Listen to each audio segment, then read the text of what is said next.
to welcome you here today to this virtual forward-looking event. Thank you for being here. Many of you have willingly reorganized your schedules, facing time zone inconvenience to be here. And this indeed serves as a reminder to all of us how just important our work is. My name is Ananta Krishnan, and I'm the Secretary General of Urban Economy Forum. I will serve as your moderator for the first or the introductory segment of this forum. First, a word or two about today, World Creativity and Innovation Day. United Nations designated 21st of April as World Creativity and Innovation Day to raise awareness of the role of creativity and innovation in all aspects of human development. Its origin, of course, interestingly enough, dates back to an idea initiated by a Canadian,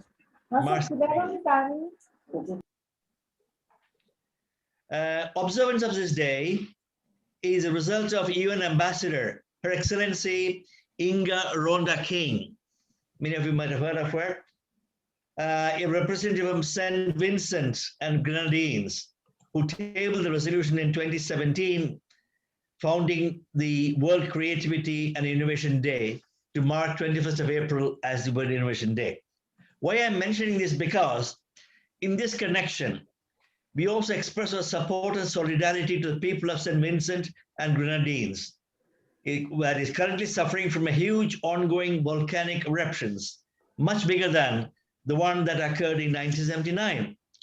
I think it's nearly about 25,000 citizens have been evacuated from their homes and are now residing in shelters and private accommodation with family and friends. Cleanup and ecological human assets recovery will require massive effects. So we joined the United Nations Secretary General and the UN family in calling for support to the citizens, to the people of Grenadine, St. Vincent Grenadines. Interestingly enough, coming to innovation, citizens of St. Vincent Grenadines are hoping or thinking or planning to use the volcanic ash to make them into bricks to reconstruct their homes. Interesting, innovative thought. This year is also the year of creative economy for sustainable development. The creative economy encourages creativity and innovation in attaining inclusive. Maybe others would like to mute your microphones. Thank you. Because what I was talking about was the creative economy actually encourages creativity and innovation, attaining inclusive, equitable, and sustainable growth. So we talk about creative economy. What is it? It contributes to the three basic dimensions of sustainable development and achievement of the 2030 agenda, including fostering economic growth and innovation, eradicating poverty, creating full and productive employment and decent work for all, improving the quality of life and empowerment of women, indigenous communities, young people, and reducing inequality within and among countries. So creativity, as the day's discussion would deal with, is a novel step, being the first to identify that something might be possible in the first place. But innovation is the action putting things into practical reality, despite the challenges and resistance rather than just contemplating. So creativity, again, is a necessary innovation. Of course, innovation of the trends, these are one of the trendiest words of these days. To innovate means to introduce changes in something that's already established, to originate new methods, ideas, and products. Innovation is not only about products, it's also about the reinvention of a social process, or what is called a social innovation. So, and then again, innovation is a process. We have found that we have to think of innovation as a chain process. It involves understanding a problem, identifying a possible solution, then piloting it, adapting it, and scaling up. So innovation this way, in which individual organizations, solve problems and create challenges by introducing new solutions to the existing problems. Contrary to popular belief, the solutions do not have to be technological. They do not have to be always transformative, but they simply involve an adaptation of a product or a process in the context. So if you want to sum up using a quote that, and if you still believe in the role of genders and reproduction, we can say necessity is the mother of invention. It is true, but its father is creativity and knowledge is midwife, as Jonathan Schkatke, a scientist, said. The whole difference between innovation and creation is this. A thing that is innovated can only be loved after it is created. But a thing that is created is loved before it exists. So with that, may I then request our participants to pay attention to the national anthem of Canada that will be played in a second.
Thank you very much. Here are some ground rules for the speakers of this forum. I kind of request that since we have a number of speakers and the time limit that we have is nearly about 2 hours and maybe half an hour more, 2.5 hours. So I'd like the speakers to sort of maintain their time allocated to them. And after they have spoken, they will be asked a question to provide a brief but inspiring response. Then before I hand over to Mitchell Cohen, the first speaker, I want to say once more, on behalf of the organizing committee, welcome to this important event.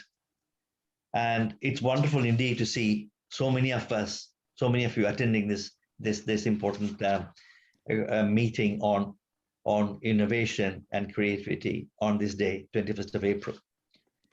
Mitchell Cohen is the president of the Daniels Group. He has led the Daniels Corporation since 1984.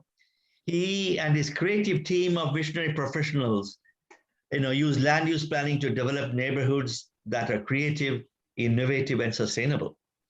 Committed to community, Mitchell has been instrumental in offering innovative programs that help people achieve home ownership, champions neighborhood initiative to enhance residents' quality of life, and supports numerous charities and non-profit organizations. For the past 37 years, he has championed the concept of co-producing urban innovation. What does it mean? It means in urban innovation from bottom-up perspective by engaging communities. I remember what he has said some time ago. Can development benefit everyone? Not just the development industry. The answer is yes, provided the starting point is a shared vision and responsibility. Here you are, Mitchell. Thank you, Anantha. Thank you so much for that very kind introduction and for inviting me to open this celebration of creativity and innovation. Seriously, what a brilliant concept, a day that celebrates thinking outside the box. In fact, a day to imagine that there is no box at all, no constraints on how or what to think, but there's just an open road to travel, to create, and to innovate. Now, as just in that introduction was mentioned, over the past 37 years, I've had the blessing of growing a company in which innovation and creativity has been at the heart of everything that we do. A company that uses the power of our business platform as a platform for progressive social change. And over those years, as Anantha just said, we've consistently demonstrated that development can result in positive outcomes for all stakeholders and not just the developer.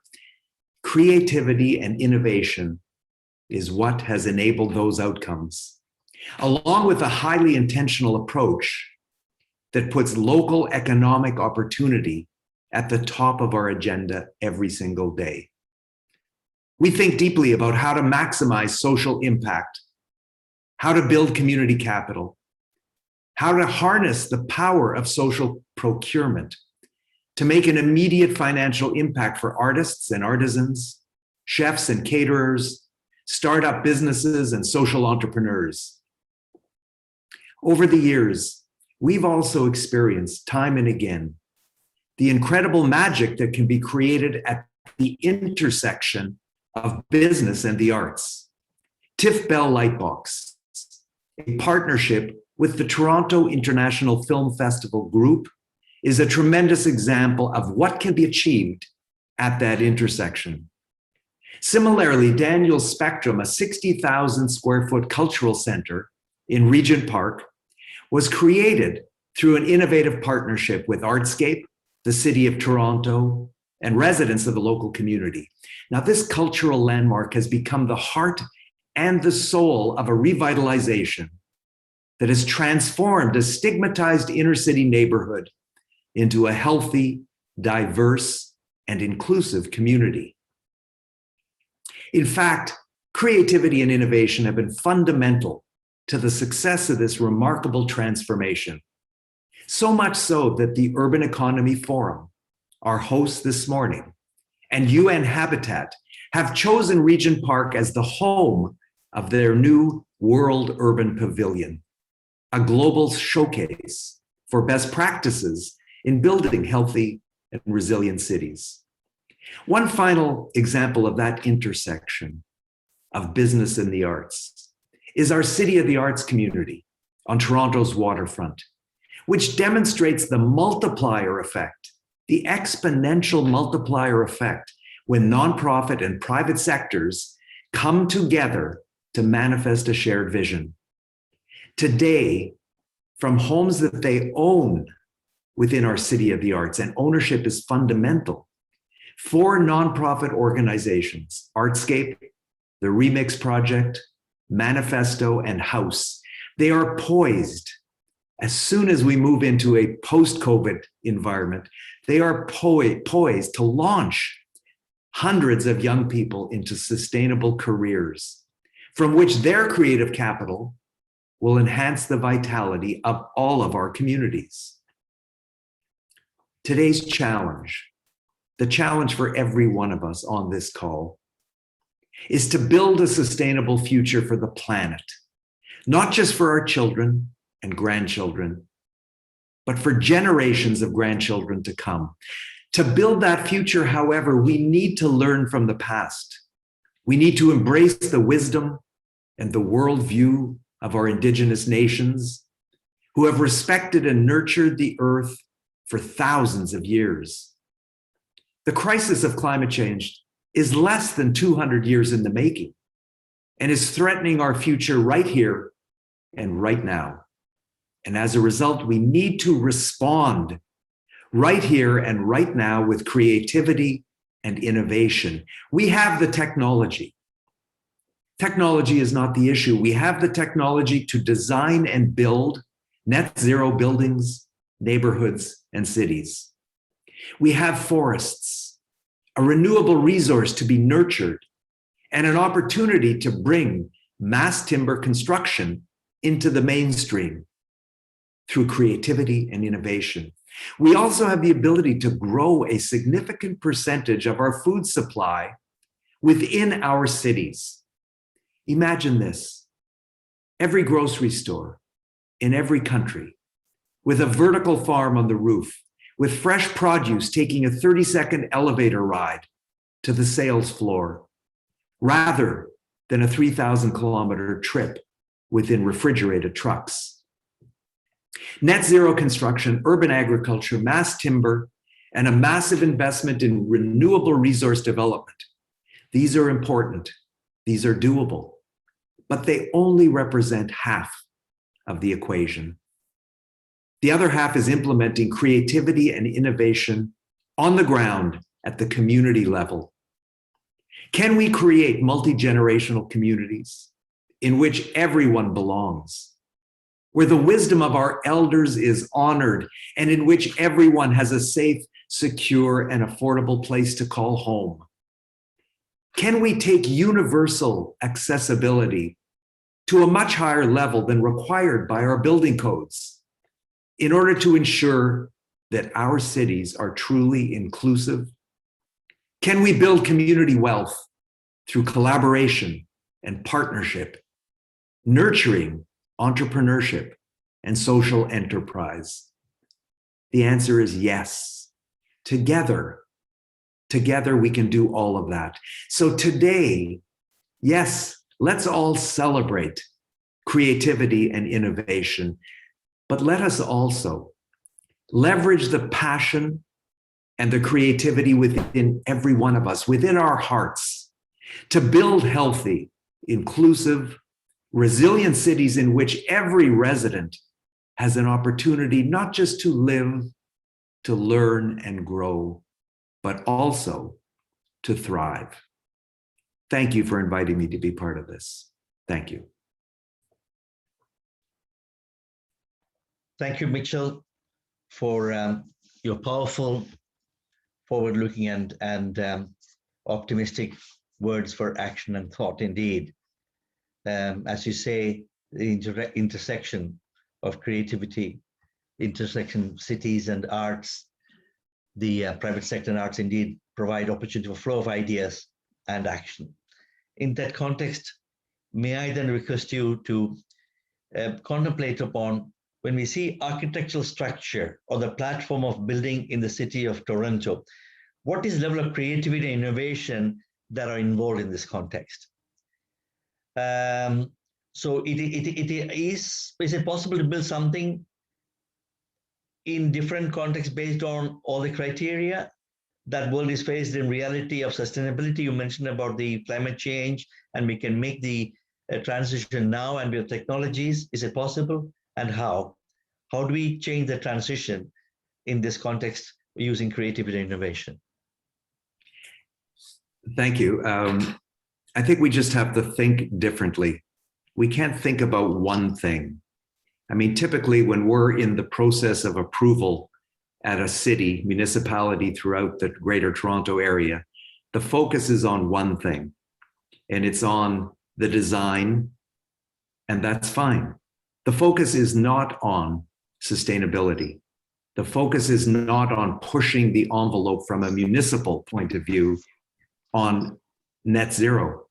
Municipalities are not there. We need our politicians to go further down the line towards demanding the building industry to do more, to think differently, to push the envelope. But at the same time, there's so much emphasis that needs to be put on the community and on the building of social infrastructure that is really not part of the approvals process. It's not part of the equation. So how do we bring that forward? How do we use creativity to ensure that innovation happens at the community level? That's what we're trying to do. We're trying to look at every community that we're involved in as this opportunity to blend the technical with the social, not to leave one of them behind, but to bring both of them together along the same pathway, because each will feed off the other, each will make the other stronger. Thank you. Thank you indeed. This indeed sets the tone and the tempo for the rest of the meeting. I may then request Sam Chegini. He is an independent filmmaker and founder of the Sam Pictures Productions. He has been involved in making the official video for Aqualung. Many of you might know, 50 years ago, the group produced a video, sort of an album, including the video called Aqualung, which indeed talks about the homelessness. It says, Aqualung, my friend, don't you stay away uneasy. So it's a reaction to homelessness. And it has been made into a video by Sam to celebrate the 50 years of the production of Aqualung album. Here you are, Sam. Hello, thank you so much for the wonderful introduction. I'm very happy to be here today. It's an honor to be here. As a teenager, I used to spend time in these wonderful panels, being part of the film crew, recording these inspiring sessions. So now being here, presenting my latest creation for the legendary band Jethro Tull on the occasion of the 50th anniversary is really an honor. So Aqualung is a song about homelessness, and we have tried to sort of look into an updated version visually to cover more of the up-to-date issues with the homeless. And Hassan Nozadian, my partner in crime, is here today with me. Hi, Hassan. So we are very happy to invite you to watch Jethro Tull's Aqualung video, which was made in a very tight deadline for Warner Music. And I would like to thank Urban Plus Future for having me today here. And a special thanks to Warner Music for letting us present the video today. I hope you enjoy.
just start away, honey. Your poor old sod, you see it's hurting me.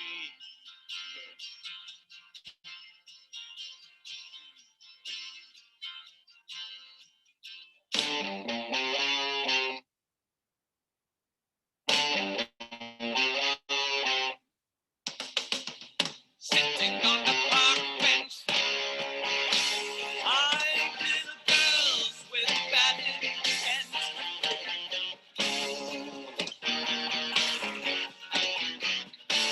Snot running down his nose, greasy fingers smearing shabby clothes. Hey, Aqualung, drying in the cold sun, watching as the pretty panties run. Hey, Aqualung, feeling like a dead duck, spitting out pieces of his broken luck. Hey, Aqualung.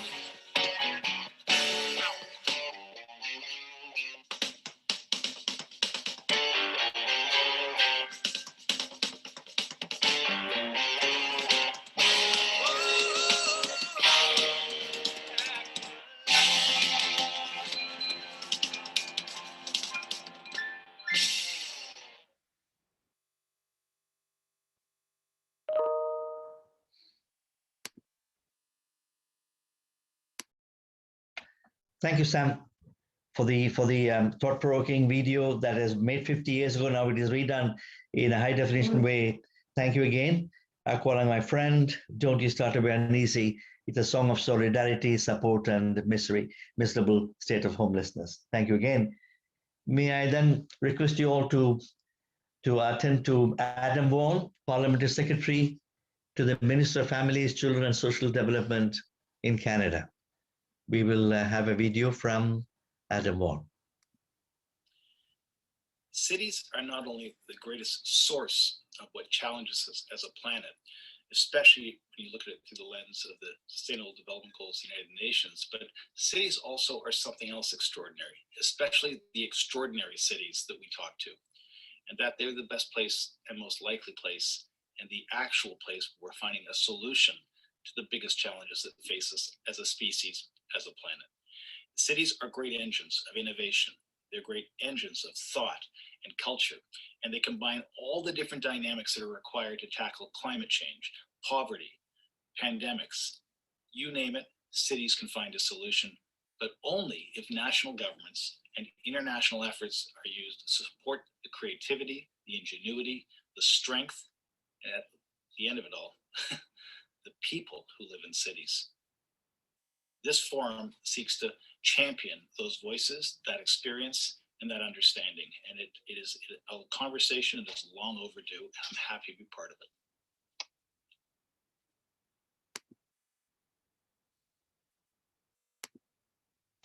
Thank you again. May I then request Reza Pourveziri, who is no stranger to us.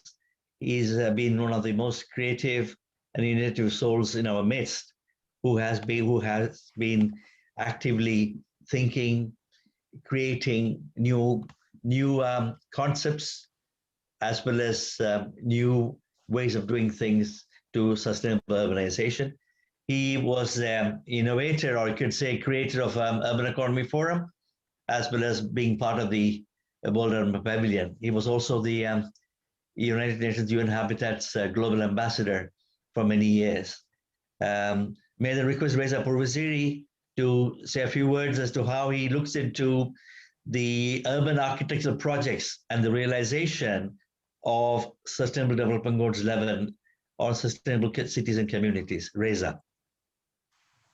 Thank you so much, Krishnan, for introduction. Hello, everyone. I appreciate all of you to accept our invitation and join us in this celebration. We hope to have a great creative exchange of innovations and ideas. I appreciate UN Habitat, ISOCARP, Commonwealth Association of Planners, World Architecture Community, and 2A magazine for collaboration, and also Urban Plus Future to support and host us in this global dialogue on occasion of their launch.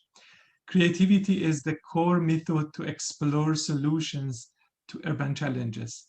For the concept of creativity to be successful, we need to focus on urban resources and identify methods and processes to help achieve sustainable urban future.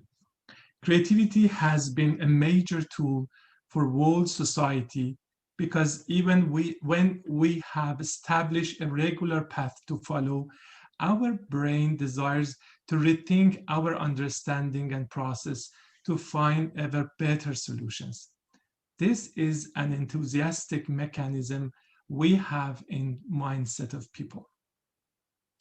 When speaking about spatial dimensions of our built environment, we are faced with fundamental and unexpected change, which is too fast for us to adopt. This has been especially apparent during global COVID-19 challenges. We must change our lifestyle because it has been changing without our knowledge, and we are not able to become whole without alignment with these new transformations. We must ask what our reaction is related to this huge modification.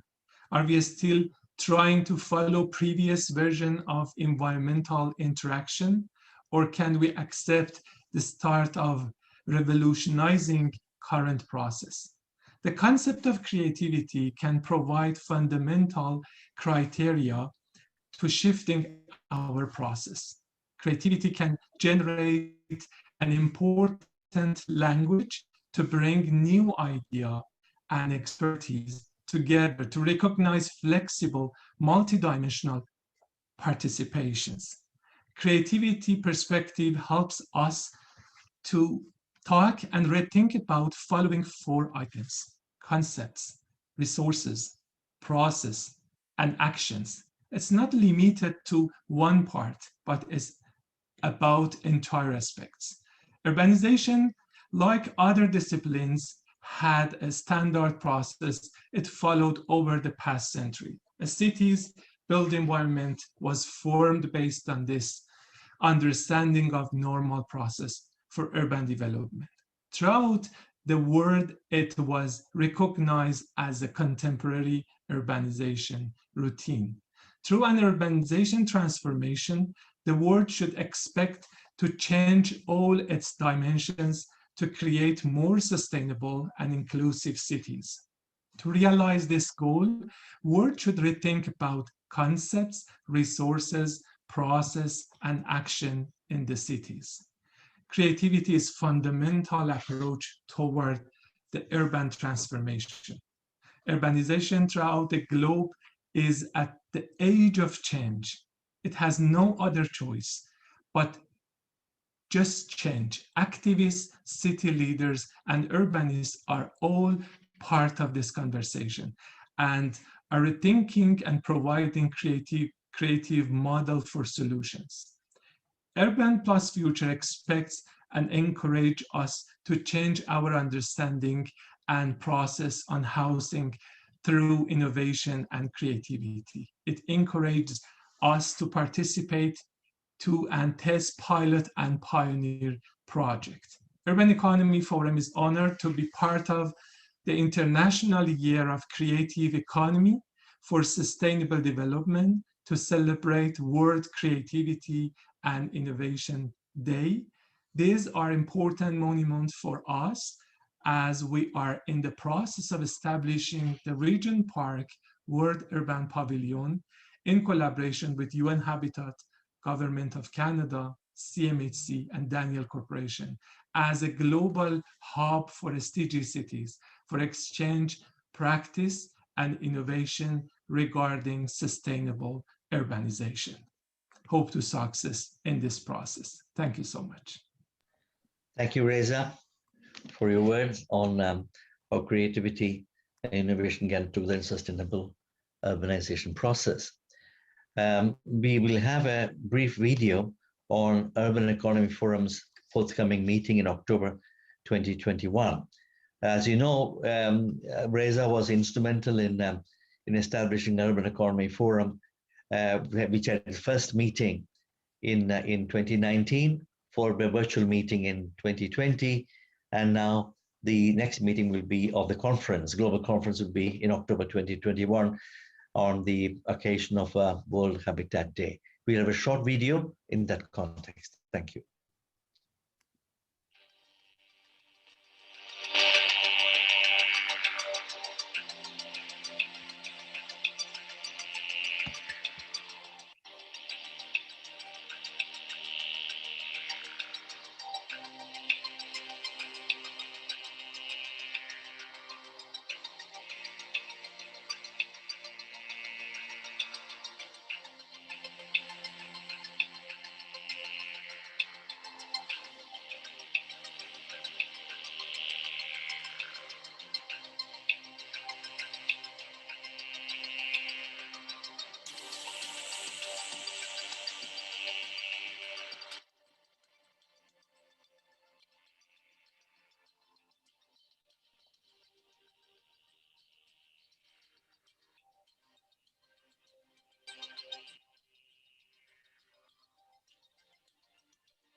Thank you. That was Urban Economy Forum 2021.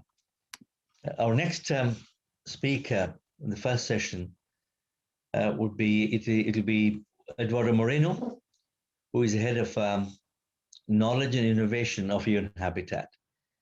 Eduardo Moreno is the head of knowledge and innovation Habitat. He has more than 25 years of academic and professional experience in urban development, housing policy, poverty reduction, governance, and institutional analysis. He was also been in charge of the programs in Mexico and Cuba. As a creative thinker and social photographer, Eduardo never misses an opportunity to catch lights and shadows of the twilight that escapes little by little through his camera. So let us hear from him. Eduardo, you are.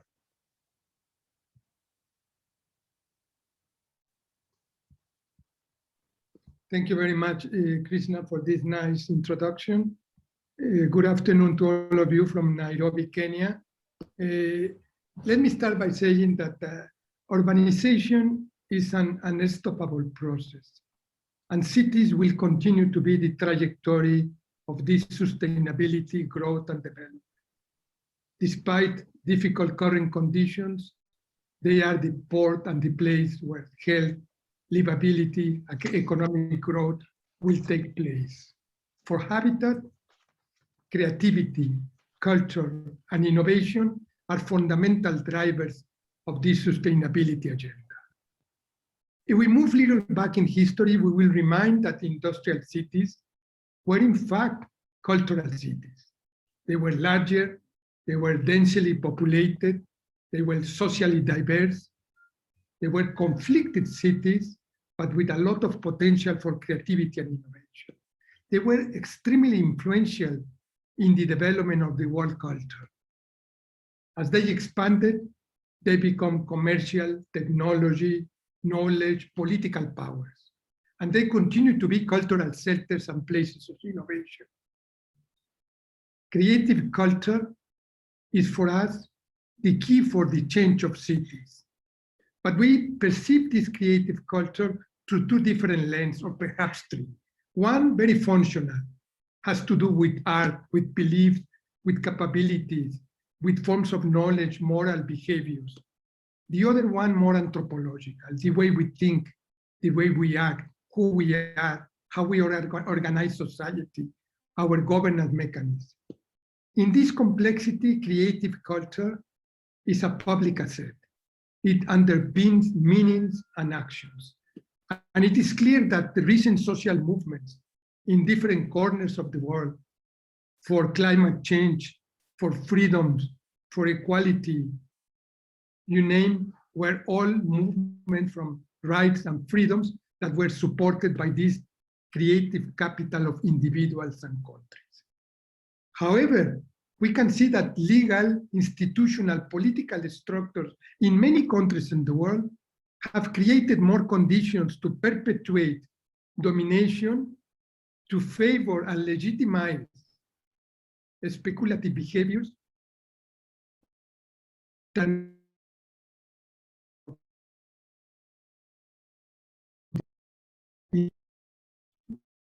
the culture as a matter of values, tradition,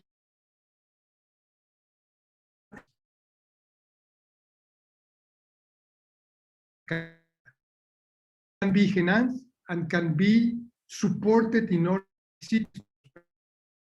and do that helps to unleash and to make much better use of our local resources and assets, to maximize city opportunities. Political culture is essential for the transformation of society. That in many contexts, society is considered a state concession and not a fundamental right. And we believe this cultural notion of policy, creativity, and culture can build inclusive societies, can build fundamental values of equity, social justice, that to embrace of diversity and tolerance. We need to support city development, approaches of planning of economy, of social and entrepreneurship, all what the World Economic Forum is supporting and is supporting well. And the idea that cities will need to move to in terms of people and systems, innovative milieus, knowledge mechanisms, new technology elements that open room for creative places, for societal relations that are different and for different conditions. When we talk about this creative culture, we talk about then the possibility of some adaptation, change, but also of disruption. Innovation, creativity, culture do not have bias. It's a creative capital in nurture and develop in cities. And it's not only for the business, or it's not only for the government. It's the also society to control the creative capital for the power of imagination and transformation. And to do that, we will require well-adapted physical environments. We need to rethink urban economy, support the invigorated notion, urban planning is a public good. We need to rethink local advantages and some positive externalities. COVID has taught us a fundamental lesson. UN Habitat has conducted a study on 1,700 cities, 1,700. And one of the things that we are really finding is that something that is going to change is the way we live, we act, we think, we interact, we rest. All these will very drastically change. And by changing, we will need to rethink, to redraw the maps of geography, of proximity, of distance, of connectivity, of space, and associated to this, of societal relations. Creativity, culture, and space will play a fundamental role in the world with pandemics. We will need to think in terms of new geographies, of trajects, of territories, of itineraries and links. But also we will need to rethink and rewrite a pedagogy of the neighborhood, a neighborhood that is sustainable, that is self-contained, that rethink in mediation and contact. By doing all this, we will need to rewrite the rules of the context, the rights of the milieu. Place in all this process, and Michelle mentioned this, plays a fundamental role in the equation of creativity and productivity, in how we rethink relations, attribution, forms of cultural manifestation of growth and development, and understanding that place and space is not a geographic reference. It's a cultural resource for change. It's a resource in its own. And by doing this, new neighborhoods, rehabilitated neighborhoods, will need to rethink the public, the micro-public, and the notion of interactions and relations. We will need to interrogate ourselves about identity,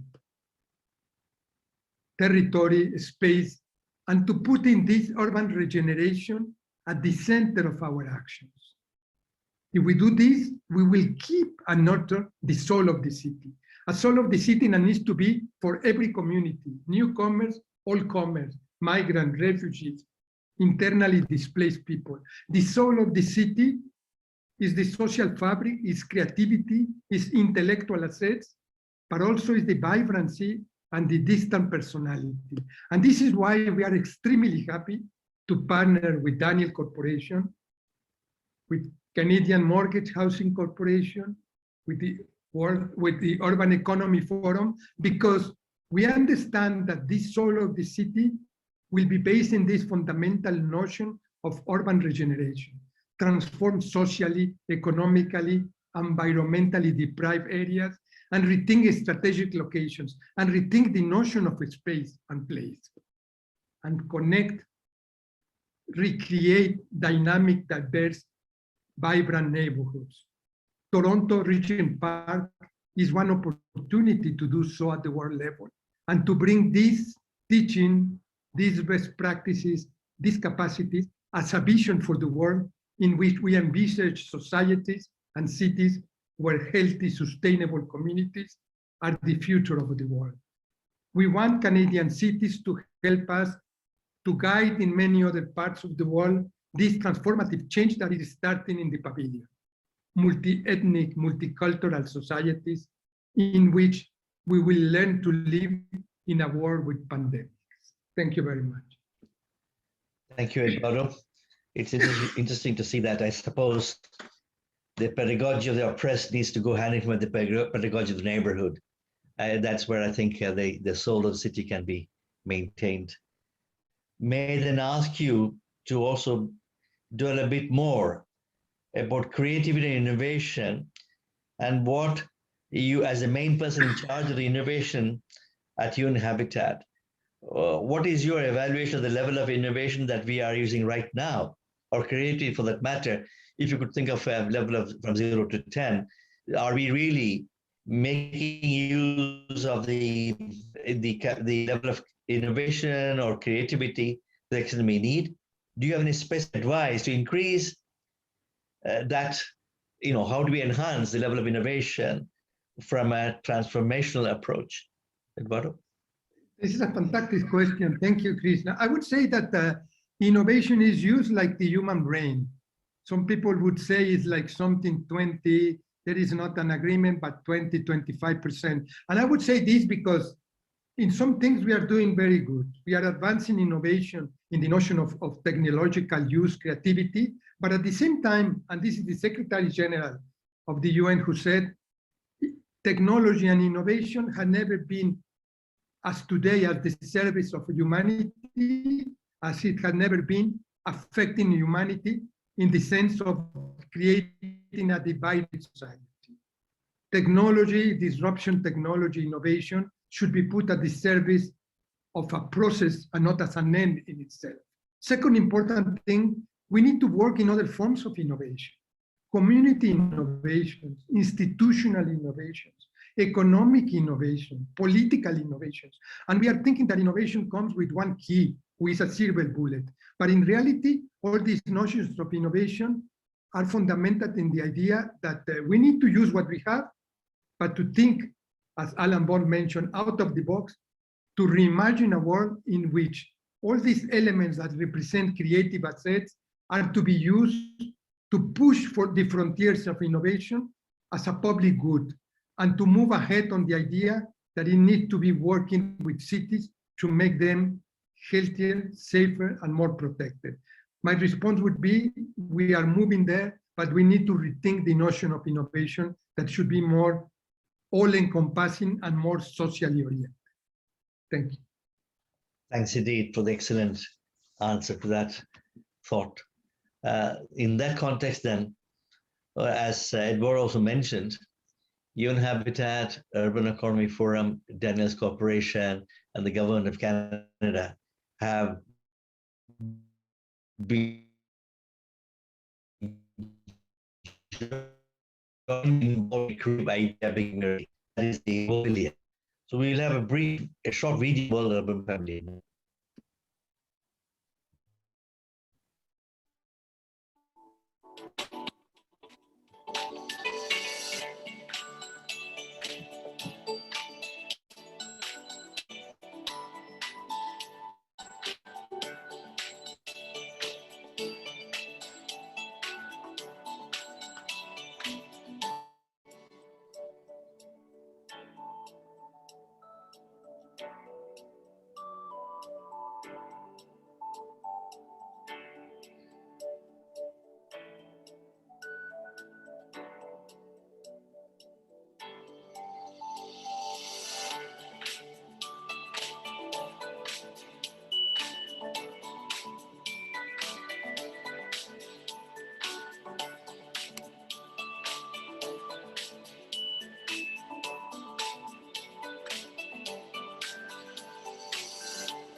Thank you. That was the brief video on World Urban Pavilion. Next speaker would be Frank Daunt, who is the founder and director of the Territorial Capital Institute and the Secretary General of the International Society of City and Regional Planners, otherwise called ISOCARP, a global association of over 700 professional planners from over 85 countries worldwide. While working worldwide as an independent planner for mainly UN agencies, he, as I said, manages the co-founded open source knowledge network called Territorial Capital Institute. So he is one of the embodiments of international cooperation when it comes to town planning and architecture globally, linking the North and the South. Frank, we would like to hear your wise words.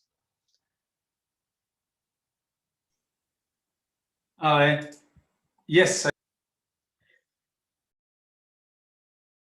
Oh no. Yes, now. Okay. Never click. You're muted, Frank.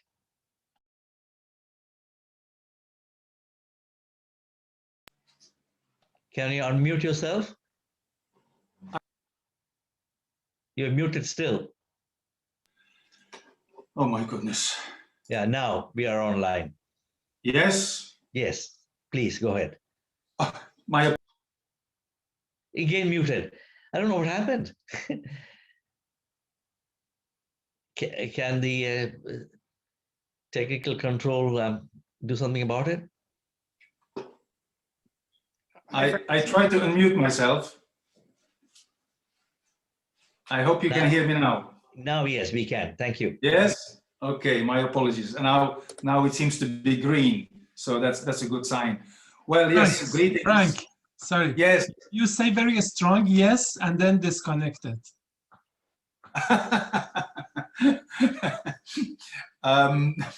Yes, dear friends, greetings from sunny Athens in Greece. I would say one of humanity's cradles of creativity and innovation. Paraphrasing Peter Drucker, an Austrian management consultant, I would say the best way to predict a more sustainable future is to create it. Right? That's what we are doing, what we have to do. As a global movement of passionate city and regional planners, ISOCARP and its Knowledge Institute always embraced creativity and innovation as part of the solution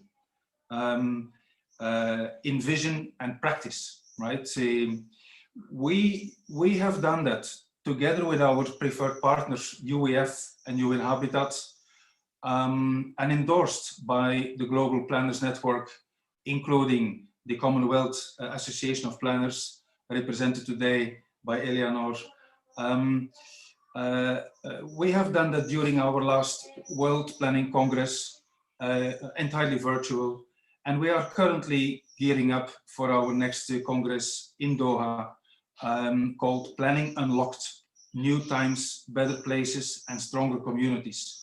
Unlocking planning after the COVID crisis will demand a lot of creativity and innovation for sure. Yes, of course, we also look, and this conference will happen in November and start on World Town Planning Day, just as last year, 8 November. Of course, we're also looking forward to support the 3rd annual Urban Economy Forum, as well the Innovate for Cities conference organized by UN Habitat and the Global Covenant of Mayors. Both activities will be organized during Urban October this year. So I really want to keep it short because you have so many speakers, and I'm always happy to engage in a further discussion. I'm happy to work together with all of you. Mitchell, it's good to see you again, and I can't wait to travel again and visit Regent Park and experience it with my own eyes, ears, and all my senses, because that is finally what drives us, of course, as urban and regional planners. So let me just wish you all the very best, and let's wish ourselves the very best with this Urban and Urban Plus Future initiative. Back to you, Ananda. Thank you, Frank. We can't leave you that easily because we would like to ask a question, if you don't mind. You were talked about, urban planning and creativity. Actually, is urban planning a kind of a boring subject, dealing with figures, criteria, indices, charts and figures? What is the role of creativity actually in urban planning? Can planners use creativity as a tool to make urban planning more efficient and practical, or creativity is just an additional term?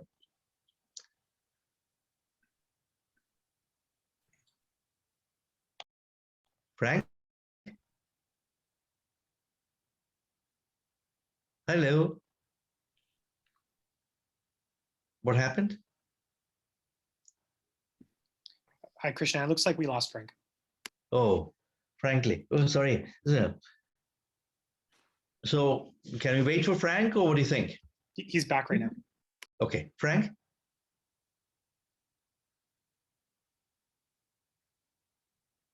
Unmute. Yeah, please unmute, yes. Yes, well, somebody, I don't know what happened. The system shut down, but let me quickly answer the question. Yes, from one perspective, urban planning is seen as quite administrative, overloaded, a lot of procedures, building permits, inspection, and so on. So that is the regulatory side. But there is no good urban planning without creativity. When I start a planning process in a municipality with communities, I always start with opening up the minds and organizing a community and or expert-based visioning workshop to be as creative as possible from the beginning, which will guide us through the planning process, vision-guided problem solving. Without a vision, you cannot solve even the smallest problem in a sustainable way. So yeah, I think creativity has to be at the core of the urban planning practice. Thank you. Thank you indeed.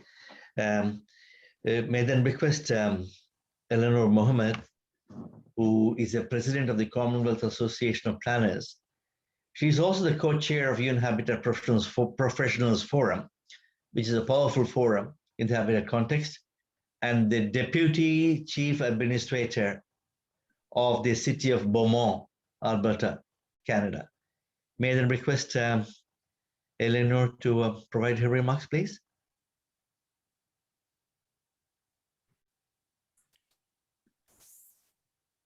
Can you hear us, Eleanor?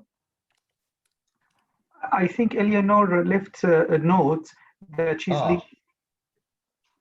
What happened? She left a note in the chat that she's leaving. Oh, sorry about that. Maybe then we would, yeah, if she's unable to be back, maybe then we could proceed to the next presentation by Masood Ganji and Kamran Hassani. They are the co-directors of Urban Plus Future. Masood is a president of the Mayor Axe Investments Development, and Kamran is a professor at CDA College, and he's also one of the founders of Urban Economy Forum and plays a key role in the World Urban Pavilion. They are indeed the main brains behind Urban Plus Future. May I request them to speak, please? Masood and Kamran. Yes, good morning from Toronto. Good morning. Ladies and gentlemen, I would like to thank you for being here today and attending this meeting. I'm honored to be among the scholars, CEOs, managers, and managers of the most experienced organizations and individuals. And I believe with this potential, we'll have a fruitful meeting today. The current state of the world has shown us that we need to make changes to our lifestyle. We have a limited time to do it. The unexpected changes that have taken place in the last year with COVID-19 circumstances have imposed on us a different way of life. This is not necessarily a threat. It may be an opportunity to experience a better lifestyle, avoid past mistakes, and make fundamental changes in urban life. The issue of housing is important and strategic. It seems that there is still a big gap between what we could have done with technology, innovation, and creativity in housing, and what we should be able to bridge this gap by taking the initiative and enchanting advantage of all available technological opportunities that we have. We look at the urban future, we face various issues of urban development. There are various issues that the housing market is dealing with. We cannot think about change without paying attention to what the real conditions of construction and housing development, economy, and finance and urban development are. We anticipate being able to develop a dynamic and coherent approach to creating an alternative system using technology to build housing. We emphasize that the real potential of architecture has not yet been used for housing development. Capacities that based on creativity can come up with solutions that are mainly progressive, transformative, and valuable. To do this, we must rethink seriously about the financial and economic fields and make creative models of partnership that can generate broad benefits for all working groups and stakeholders. Believing that this is a forward-looking alternative system with lofty goals and wants to provide a different approach for housing construction and development for a better urban future, we strive to integrate all aspects of this diagram in a coherent and integrated manner. We need to try as much as we can to convince new financial partners to join us and step in to create new housing options. We need to create new taste based on the contemporary situation for a creative approach to architectural space that simultaneously has an identity and is iconic in the pattern. All of these paths in the context will form a complex set that we need to carefully review in detail. We are happy to announce that we are benefited from a highly experienced senior advisory group that helps us in this important effort. And we try to realize these capacities in the best possible way to strengthen a center of investment, development, construction, and urban leadership. Today, we are happy to start our initiative on the World Day of Creativity and Innovation. And we hope to create new values with creativity and innovation for an important and sustainable goal. We are also pleased to inform you that we will launch the Urban Plus Future Club in the near future, and it will be a progressive, privileged club to bring us together to achieve our goals. Again, thank you for being here today, and we look forward to working with you. Thank you. Are we hearing any additional comments from Kamran here? Yeah, I'm here. Yes, please, please. Good morning, everyone. Thank you, Krishna, for the introduction. Distinguished guests, ladies and gentlemen, I would like to welcome you all to the event Creativity for Urban Plus Future, and I appreciate Urban Economy Forum, UN Habitat, ISOCARP, Commonwealth institution, and all the individual speakers to participate in this event that we, as a host of this virtual launch for Urban Plus Future, is collaborating with them closely.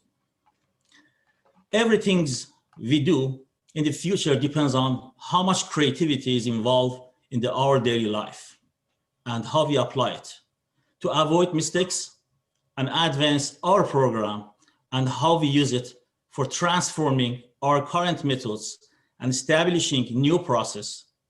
We should try to use all the capability of technology for these issues. Based on my experience over the years, I would like to talk about the role of the management in planning and improving the situation. Issue of the housing is a very extended and valuable area and need more focused consideration. Based on our vision in Urban Plus Future, we are looking to figure out how we can further enhance housing development capacity through innovation and creativity, and be able to have more exciting and modern housing based on smart technologies. In this space, we want to look at all housing process once again based on creativity, and we will try to create precise program with the systematic view that matches the actual resources and enable us to create an alternative in this direction. Also, we evaluate many indicators or viewing based on an economic plan that everything should be evaluated based on real circumstance. This does not mean ignoring past experience, but rather than we want to carefully review past process and look at time, consumption, cost, and environmental resource carefully with an efficiency-based approach and accurate project control systems to create this model based on this resource and capacities. We expect this model to be born soon, and this will be new approach to urban development. In the end, as my colleague, Mr. Ganchi, pointed out, we consider this project as a teamwork. I'm happy that today we have a strong senior advisory board for the Urban Plus Future, and we need to extend our teams to work together. Also, I'm honored to inform you that we are establishing Urban Plus Future Club that aims to create a very strong cohesion to help us to achieve our goals. Thank you. Thank you, Kamran. Then as they say, pictures say more than 1,000 words. So then in that context, let us watch a short video, Urban Plus Future, what has been talked about by Ganji and Kamran. a short video on urban plus future.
Thank you.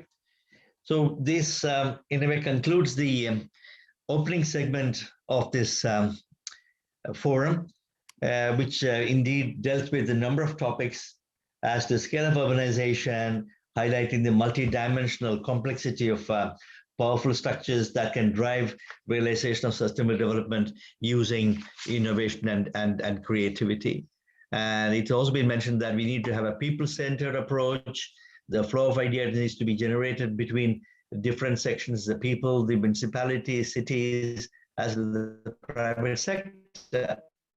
We have also been told that the way of thinking helps think creativity and urbanization in a different way also when it comes to planning. So I will not take more time in dwelling more on this because we will have a fully packed panel discussion that follows this first session. Then it will be moderated by Douglas Reagan, Program Management Officer of UN Habitat, and Alex Venuto, the City Leader Platform Secretariat of Urban Economy Forum. And I again thank you for participating in this important session on creativity for urban future that's being held on this day, being the World Creativity and Innovation Day. So may I then request the moderators to take over the next session, Doug and Alex, please. Thank you again.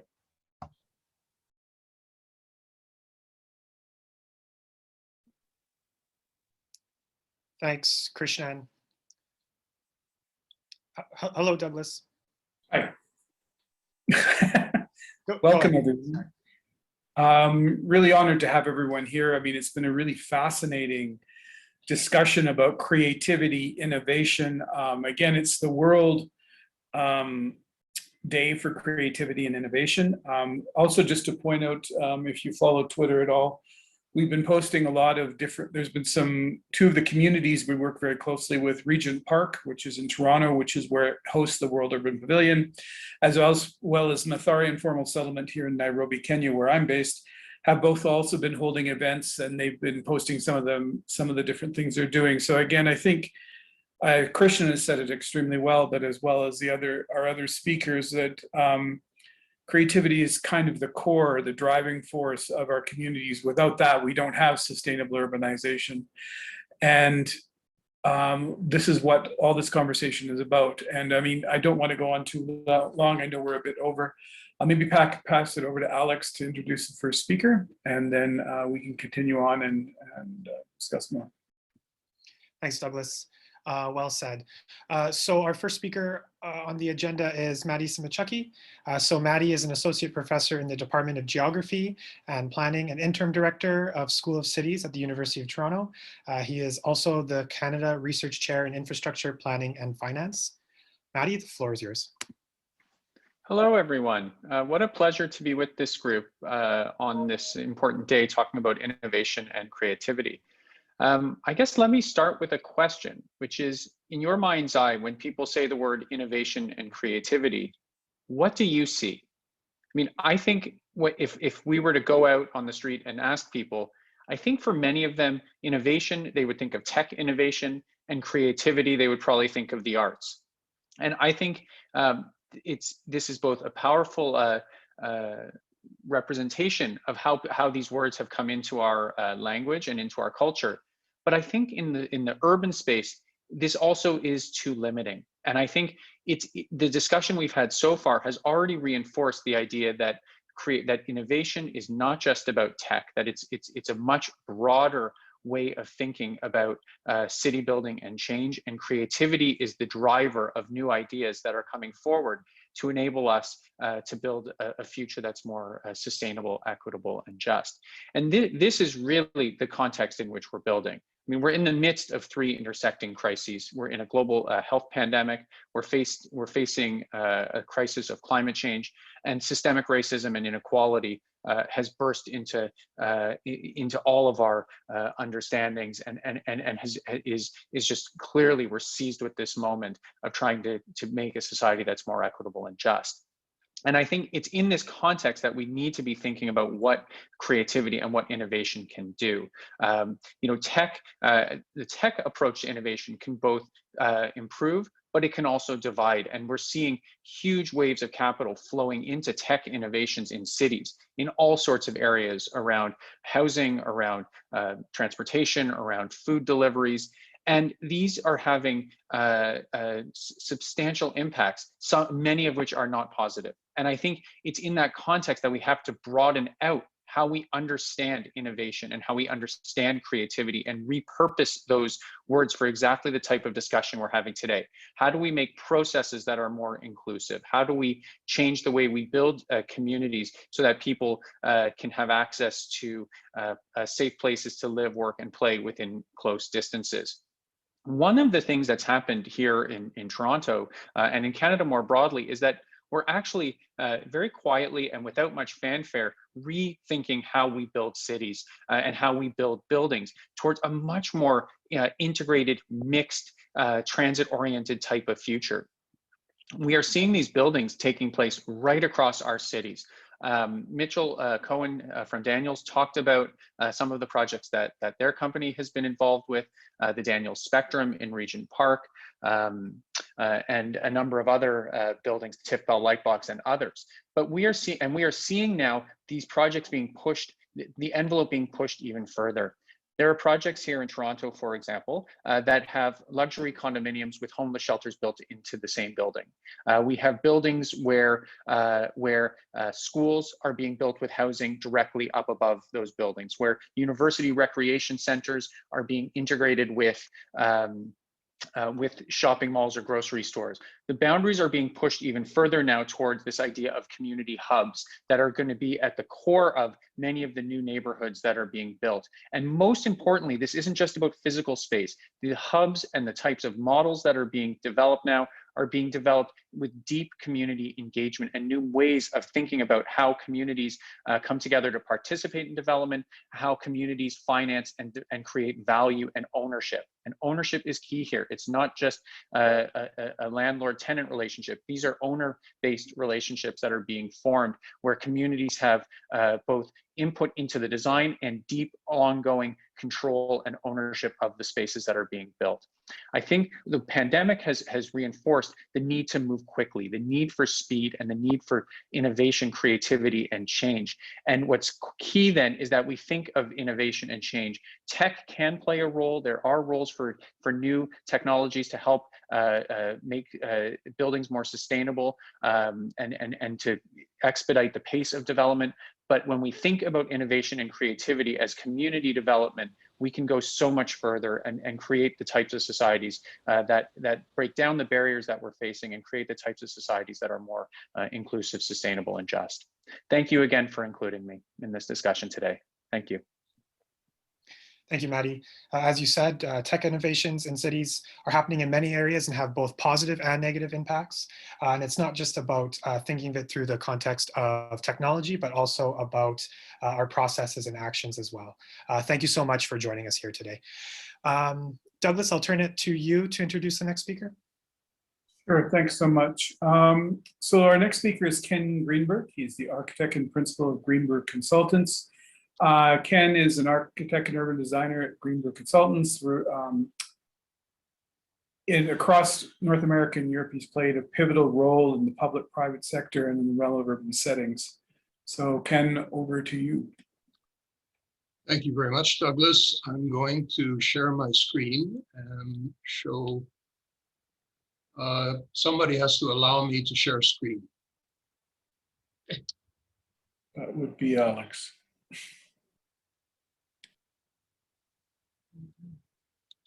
Go ahead, Ken. Okay, thank you.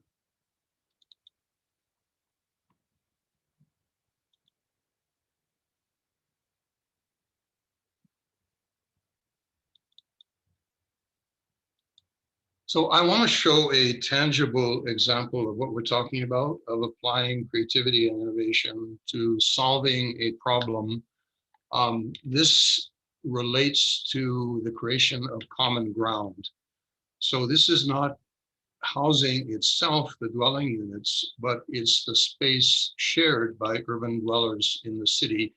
And this is a recent project of mine, transforming the undercroft of an urban expressway running through the heart of Toronto into a shared public space. Here you can see a highway built in mid-20th century, running right through the area, now being transformed into a new terrain of availability for urban neighborhoods on the edge of an historic fort that guarded the harbor, and everything to the right of that fort was actually part of Lake Ontario. That's all landfill. So this is a resource that was hidden in plain sight. Here it is being constructed mid-20th century, as we did in so many of our cities, right on the edge of the fort. And there was a hidden resource here, and I use this slogan from the French students in 1968, sous les pavés la plage. There was a hidden resource here, and you literally see on the banks of the Seine that beach appearing in an unexpected location. In 2011, I created this sketch, watching all these new neighborhoods shown in orange here, rising out of the ground, and postulating the possibility that the fort, the 43 acres of the fort and the space under the highway could actually become a kind of central park for all of these new neighborhoods. Never expecting how this would actually come to pass, I simply threw that idea out into the ether. And this is a matter of, as Marcel Duchamp did, seeing something we were extremely familiar with through fresh eyes. And what is remarkable about this highway is it has epic proportions, 14 meters high, 24 meters wide, creating this extraordinary urban colonnade running through the heart of the city, reappropriating it. And then it turned out in 2015, I found an opportunity to make this a reality through an extraordinary act of civic generosity. Great donors, a couple called the Matthews, who got excited by the idea and agreed to fund the initial capital investments with some very talented young colleagues, a landscape firm called Public Work. We produced this diagram. We went to the mayor, to the councillors, and in a remarkable short period of time, from the initial contact in April to November, we were actually on the site announcing the project. And it does so many things. It reveals all the layers of an evolving urban history, predating European contact and going right through the early periods of colonization, indigenous occupation of the land. It embodies every single period of the city's evolution, including the Great Railway era. But most importantly, it connects the disconnected, people in all these new emerging neighborhoods who were so near and so far from each other, and provided a great civic living room, which is run by a conservancy. I'm serving on the board, arm's length from City Council, and runs a remarkable variety of annual programs in all seasons.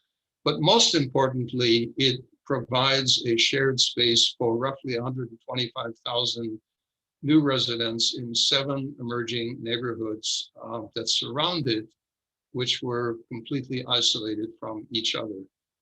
It is a place where the most extraordinary things happen in what was previously a no man's land. We have a very robust winter program with a skating trail, not a skating rink, that weaves its way through the space under the highway. And it also is simply a place for people to hang out, part of their basic social life on a daily, weekly, annual basis. The trail is now being extended further to the east, so it will link even further into other new neighborhoods. And what's most exciting to me as an urban designer is the call and response. I identified at one point a while ago, and this list has expanded, some 16 projects that others had conceived, which but for the Bentway, this particular space under the highway, probably would not have happened.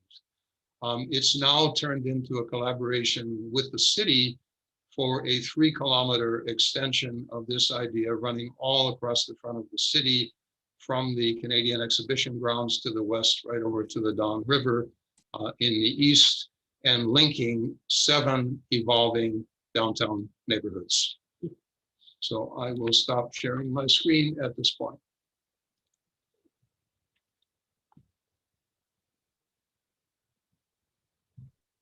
Great. Thank you, Ken. It's really, really interesting. Due to time, we're going to be moving on to the next speaker. This will be Michael Brooks, CEO of RealPAC. It's a real property association of Canada, industry association dedicated to advancing the long-term vitality of Canada's real property sector. Michael, over to you. Great. Good morning, everybody. And thank you for coming today and making me a part of this. So as Doug mentioned, I run one of the biggest institutional real estate owners and developers groups in Canada, all asset classes, maybe $1 trillion of assets under management, debt and equity. It's hard to follow Mitchell Cohen. He's such a clear leader in ESG, very much more focused on the S than most of my members, and there are very few like him in this country. I wish everyone in my community had a little more Mitchell Cohen in him. Look, Maddie has set the stage very well. And let's start with the big question. What are we collectively trying to accomplish in urban development? Innovating for who? Creating what? What helps everyone? To me, my starting point is the UN Sustainable Development Goals. It's global society's pain points, 17 of them. That's our North Star. It's my filter. And I thought I would rather speak to problems looking for innovative solutions than any that we have thought of so far. And some of the problems we're focused on are physical, some are political, some are behavioral, some have been around for a long time, like affordable housing. Some are of more recent focus. They're all important. Here's 5 of those challenges. Number 1, I'm going to call economic geography. We've seen an almost desperate demand for low-rise living, even ex-urban living during the pandemic. Health and safety, including mental health, has come to the forefront. The availability of parks and recreation, perhaps taken for granted before, are treasured local amenities. The public in many lockdown cities seem now to prefer more Ebenezer Howard over Le Corbusier, more Garden City over the City of Towers. Will that last? Does it depend on work from home, work from anywhere policies as they emerge and settle? Has central place theory been mitigated or changed by Zoom technology? So long-term housing locational preferences is a key area of thought and observation for me. And while labor follows business, it also works the other way around. Affordable housing, man, this one, with rapidly escalating house prices seemingly everywhere, at least everywhere in North America, we have a growing generational divide between have a house people and don't have a house people, like my daughter. Rents are actually declining in most major cities in Canada, according to our recent survey of over 200,000 rental units, with students gone, immigration way down, and Airbnbs mostly gone. But that dream of home ownership also seems to be fading for the younger generation. What innovations and policy changes can help make home ownership more affordable? Challenge 2. Challenge 3. It was hard to think that anything could bump COVID off of the front page of the newspaper 11 months ago, 10 months ago. But the George Floyd killing did just that. Even before that, and even after that, with the more recent killing of Daunte Wright. And we've also seen anti-Asian racism, not limited to the United States by any means. We've seen that across Canada and other members of the BIPOC community. We still have physical barriers for the disabled in our communities and even inside our buildings. And there's more work to do, as the Rick Hansen Foundation reminds us, who want to get everyone everywhere. And we certainly see the disproportionate impact of COVID-19 on racialized and poor communities in my GTA, even the Aqualung video that we watched. How can we address that in urban development, making our urban environments more equitable? That's challenge 3. Challenge 4, climate change.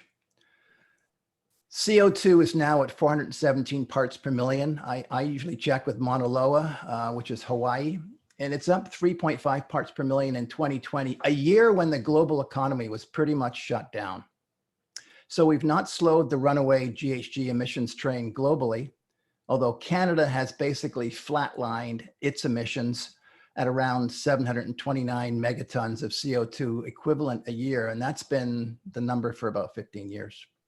So a lot more needs to be done to get to a low carbon economy, and ways need to be found to bridge, this is my problem, bridge the gap between net zero without offsets, net zero, and the business case for lower carbon emissions in existing and new buildings in the private sector. And there are 10 million of those coast to coast.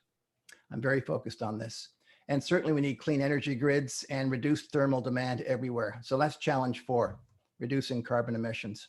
Number 5, resiliency. Natural disasters are on the increase, and the need for cities to adapt and be resilient in the face of rising heat, fluvial and pluvial floods, and other extreme weather events and natural hazards, it's paramount.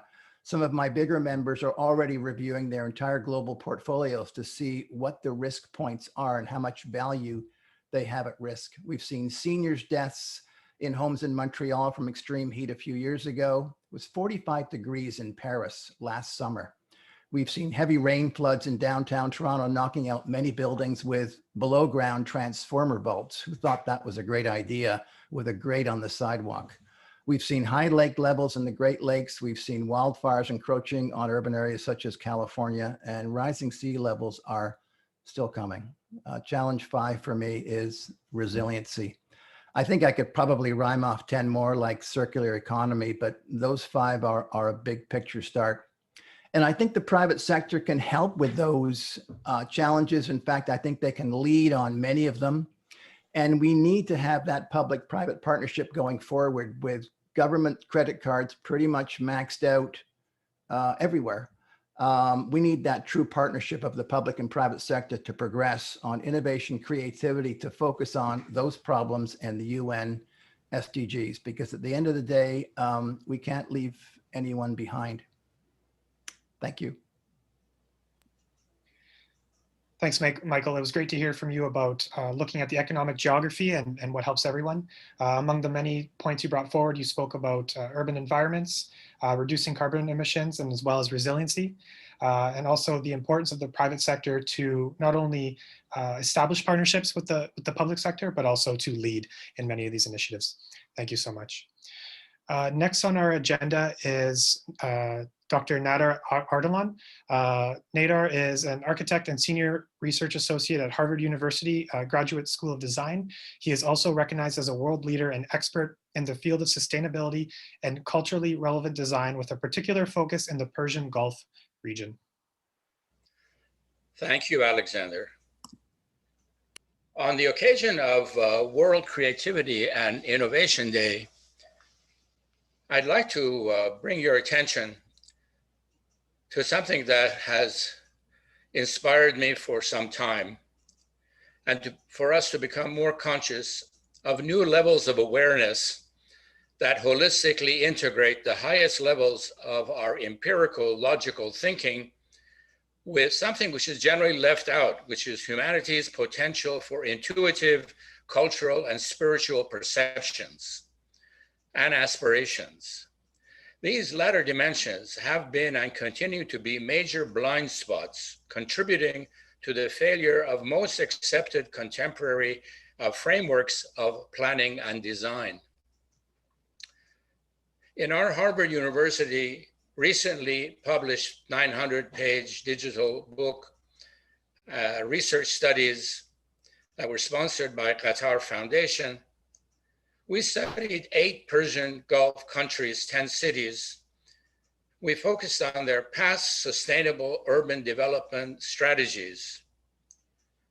Our research found that in addition to quantitative adaptation strategies to the environment, the important element, the ethnographic research, identified some of the key perennial cultural values and life patterns that also helped to complement and support the sustainability of the past of this region, known to us in history as the cradle of civilization. In contemplating the future sustainable cities of this region, which we are being tasked to do, we're asking how can further expanded ethnographic studies applied to today's populations provide clues as to how such qualitative perennial values may still provide a common ground shared with other globally diverse residents of the Persian Gulf for nurturing operational, sustainable cosmopolitan cities and societies of the future. One of the key creative innovations that we are considering to recommend as the most appropriate methodology to be used for these future studies might be to go beyond trying to predict the future based primarily on quantitative technological innovations and smart cities, as important as they are. However, during these dramatically changing post-COVID times, human values, cultural identity needs, and life's meanings have become of more crucial importance for a purposeful, driven life. We are asking, might the aims of future studies be to identify and outline alternative, holistic, qualitative, visionary life scenarios and values as significant social, cultural forces that could complement contemporary emphasis on a more material-driven life and form the basis of a more holistic planning vision. So why not consider such things as backcasting or scenarioizing, a planning methodology demonstrated very effectively in the Netherlands that starts with defining through socio-cultural surveys and extensive face-to-face participatory discussions with the resident populations, desirable quantitative, qualitative environmental images that they perceive as being important to them, social, cultural, and economic futures, visions, and then work backwards to identify policies and programs that will connect that specified future vision to the present by analyzing how to reach preferred option images and ways with the aid of AI and algorithmic analytics. We think that an emphasis on creating as though people matter is equal to the quantitative aspects of how we build technically these new societies. Thank you.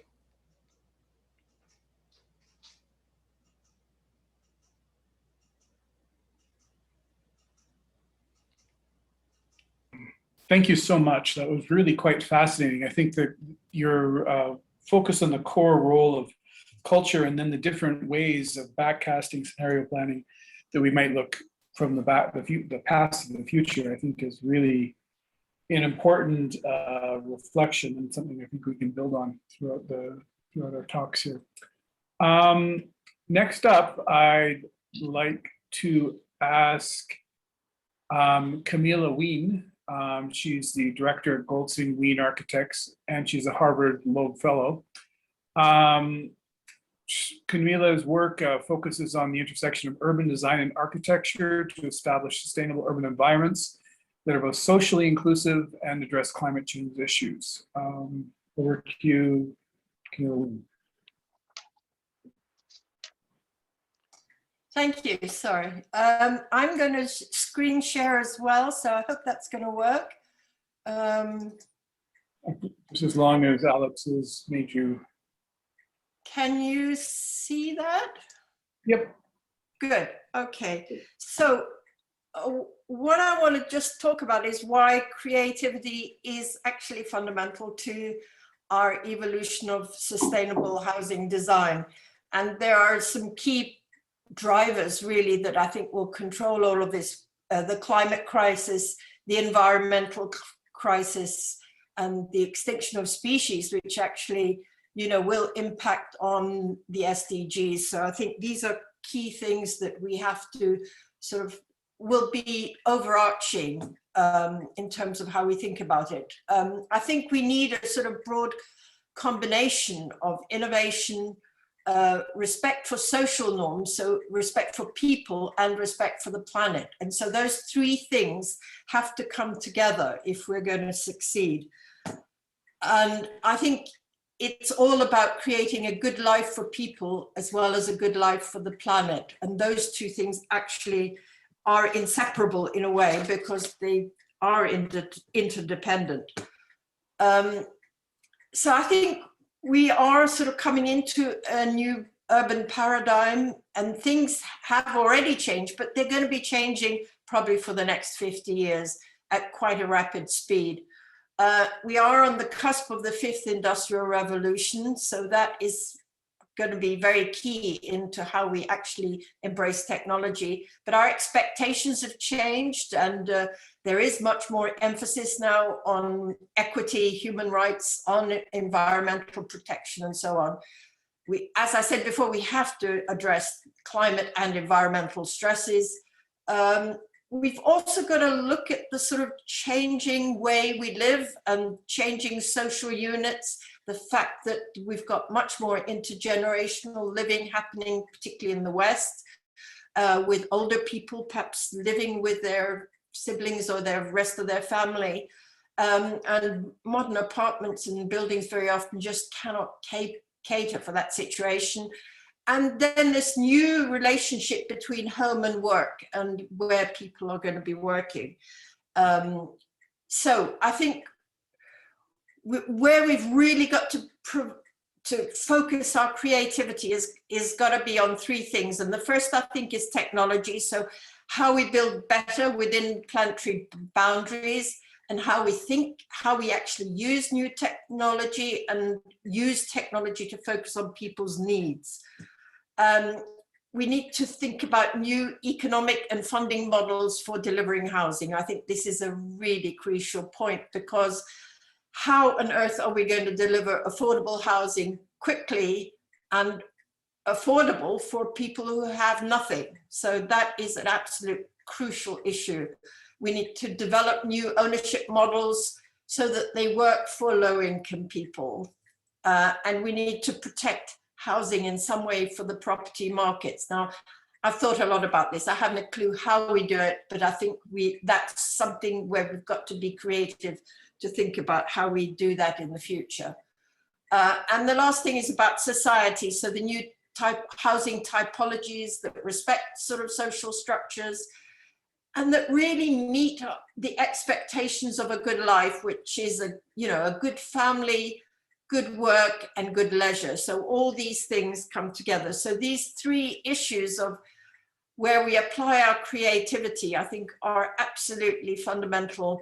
But it's going to be happening within the context of constant change and a process of evolution. And as I mentioned at the beginning, we are at the sort of cusp of the fifth industrial revolution, and I've sort of highlighted there what that fifth revolution is. And let's hope that actually our focus and our energy on bringing forward new technology actually kind of links innovation with kind of both inclusivity and good purpose for a good life for the planet and for people. And technology, I think we've got to embrace technology, but we've got to be careful that we use it wisely and that we don't fall into the trap of just creating technologies to try and solve the problem that we're in, rather than solving the problem first and using it to help us solve the problem, i.e. changing our behaviors. I mean, the classic is where technology, you hear about talking about sort of dusting the air with silver pellets to reflect the sun away because we're warming up. The real technology, good technology, would actually help us to avoid that heating up in the first place. So we've got to understand where the work actually really lies. And we simply cannot afford to be doing this kind of thing, blowing up buildings that maybe are 20, 30, 40 years old. I mean, when I worked in planning in London, I can remember developers coming in and saying, well, we're going to knock this building down, it's only 20 years old, but it's redundant. So, and the embodied carbon and the embodied materials, it's utterly absurd. We cannot do that. So I think we've got to creatively think about housing, sustainable housing, and this particular image obviously is a sort of Scandinavian image and reflects a Scandinavian ethos, but we need to generate models that are appropriate to different cultures. So there'll be African models and Latin American models, Asian models, but that allow for people to live fulfilling lives. So that is the ultimate thing. That's where we've got to apply our design creativity. And I think what we mustn't forget, so when you're thinking about housing, it's not just the building that you live in, but it's everything else around it. And so along with building new housing, we've got to create good neighborhoods where people can live, where all generations can enjoy themselves and relax, meet friends and so on. And that's actually, of course, also where the economic transactions happen, when people meet and talk and discuss what they're up to. That is a very important aspect of society. So we've got to, I think one of the key things that we've got to apply technology to is coming up with building materials that are benign and that are not so carbon intensive as the ones that we have been using. I mean, it's well known we've been exceeding Earth's biocapacity for over the last 50 years. It's exponentially grown. We're destroying the planet by digging out stuff that we want. And then we're creating stuff that we don't want after a little while and dumping it. So, I mean, all of that, we've got to apply technology to think much more wisely about how we do all that stuff. And I think we've also got to, along with the sort of good neighborhoods, we've also got to make sure that we include this sort of idea of nature in the city, because people are hardwired to need to be in touch with nature, be it in a small or a big place. This is actually a city farm in a city, I think in the United States, but you know, it doesn't have to be that big. It can be quite small, but it must be there so people have places to go where they can get their fingers dirty if they want to and witness life, both flora and fauna. I think another absolutely fundamental thing that we've got to apply to is good transport and access. So we've got to have the sort of zero carbon option transports, good transit, but we've also got to be creative about how we manage safely the softer modes, if you like, walking, cycling, the new e-scooters, whatever they are, so that that is integrated into the city and into the new housing that is created. So making it possible for people who live in the housing to actually say use a bicycle. Very often that is an impossibility because they have nowhere to put the bicycle. I mean, very simple things needed. We need to think creatively about energy. So it's not just renewable sources and non-fossil fuels, but we have to think about combining a lot of the things we do, generate heat, how do we capture that heat and use it sensibly, creating sort of local heat networks. But I think a really important thing in the sort of creative design of new buildings will be how to create passive environmental control of buildings, so that buildings actually, as much as possible, can actually moderate themselves in terms of heating and cooling. Thank you. Thank you so much, Camilla. It's always a delight to hear your insight. I appreciate you focusing on why creativity is central to design. And in particular, you pulled out 3 things where we should spend our creative energy. And in particular, technology, economic and funding models for housing, as well as society and meeting expectations. I think this addresses well what Urban plus Future is trying to do, as these are some of the main dimensions of Urban plus Future. So thank you so much. Next on our agenda is Jose Echeverry. He's a member of the Board of Governors at York University.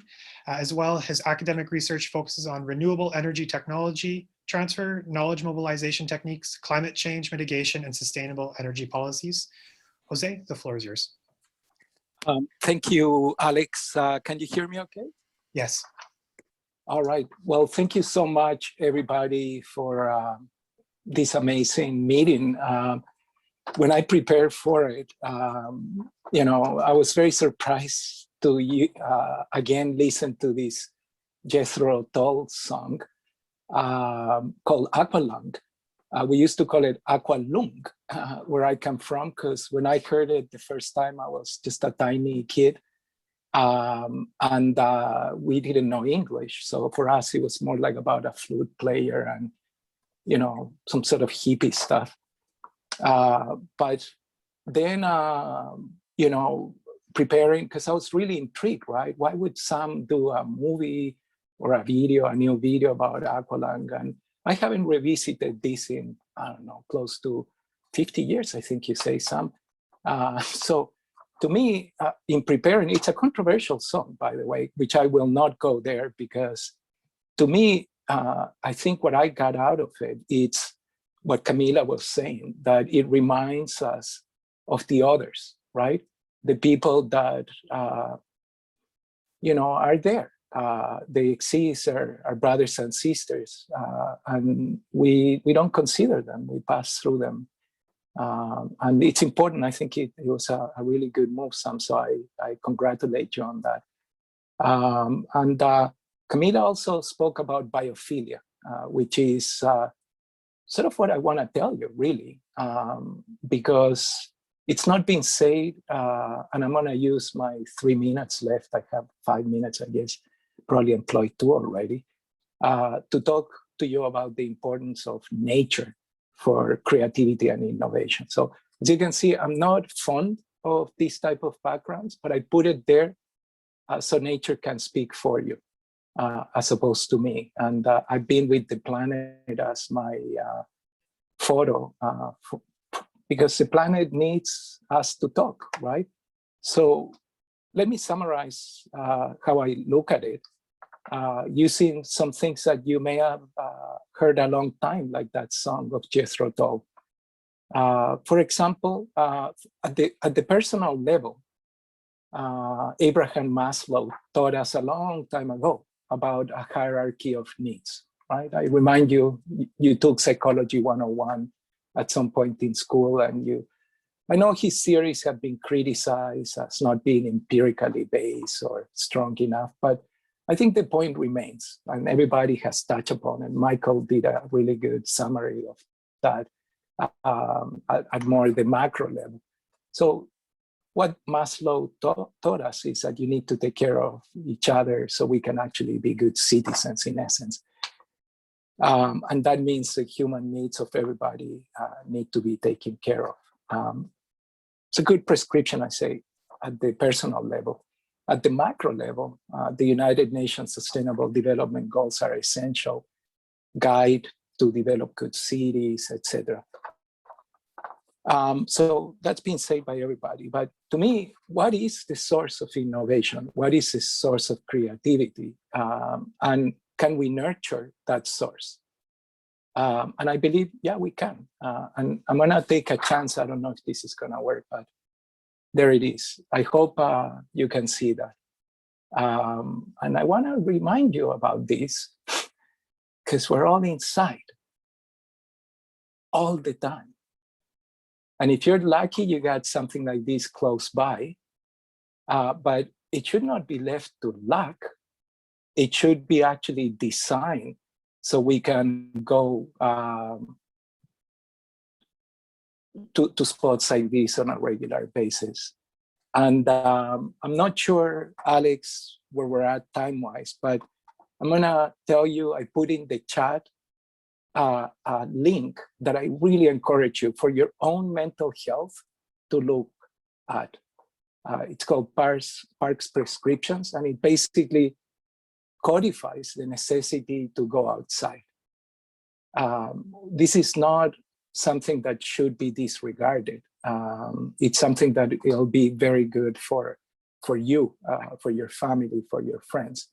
You may feel it, you may know it, but now it's being codified in an empirical way that people can use as a guideline to protect their mental health.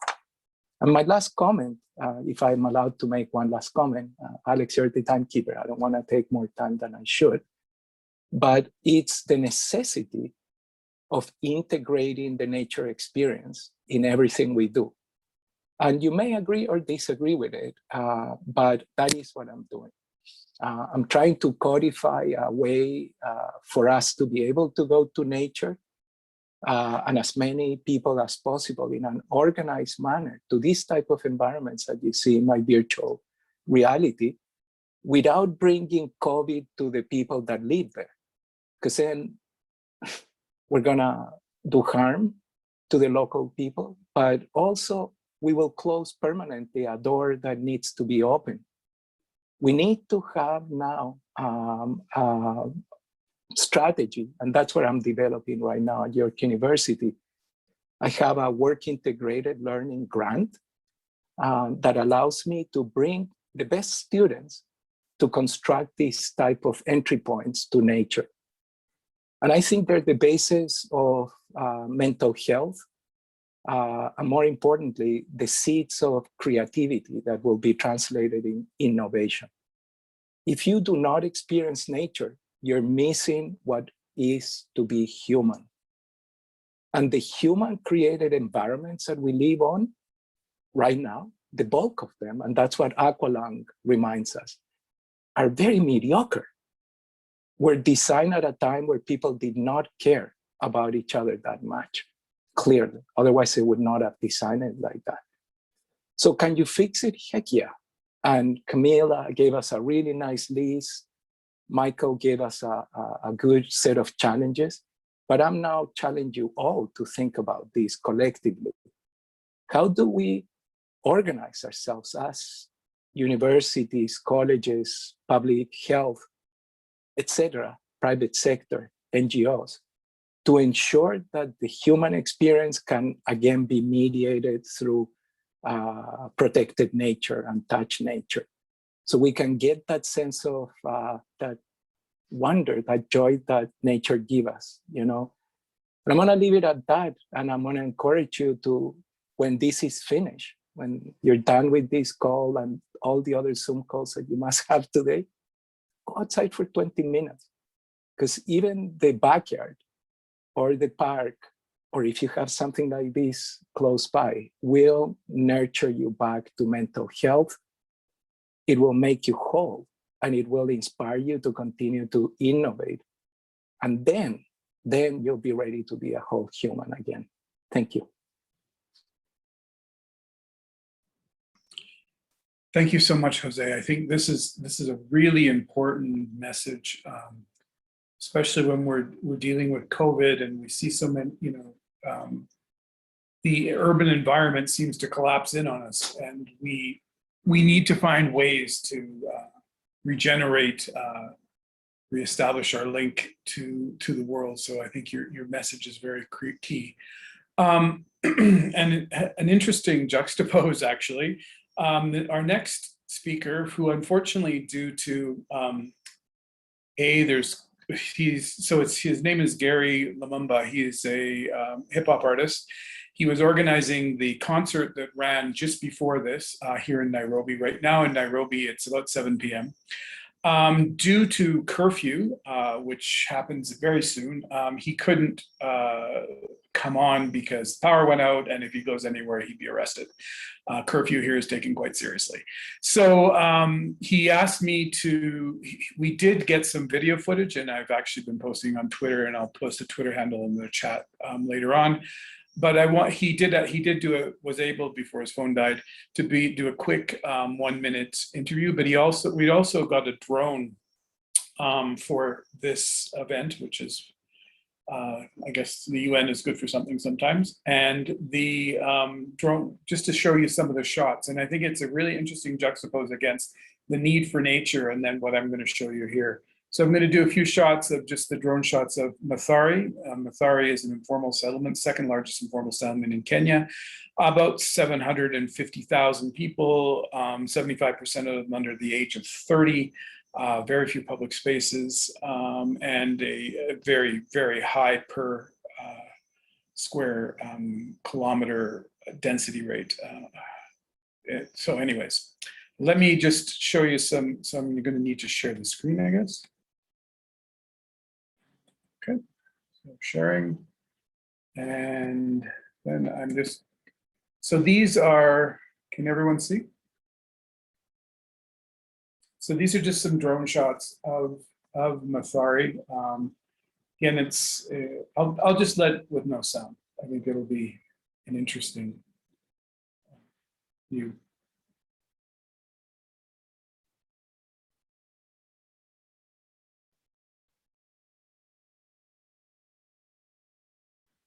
As I said, many, many, many, many children.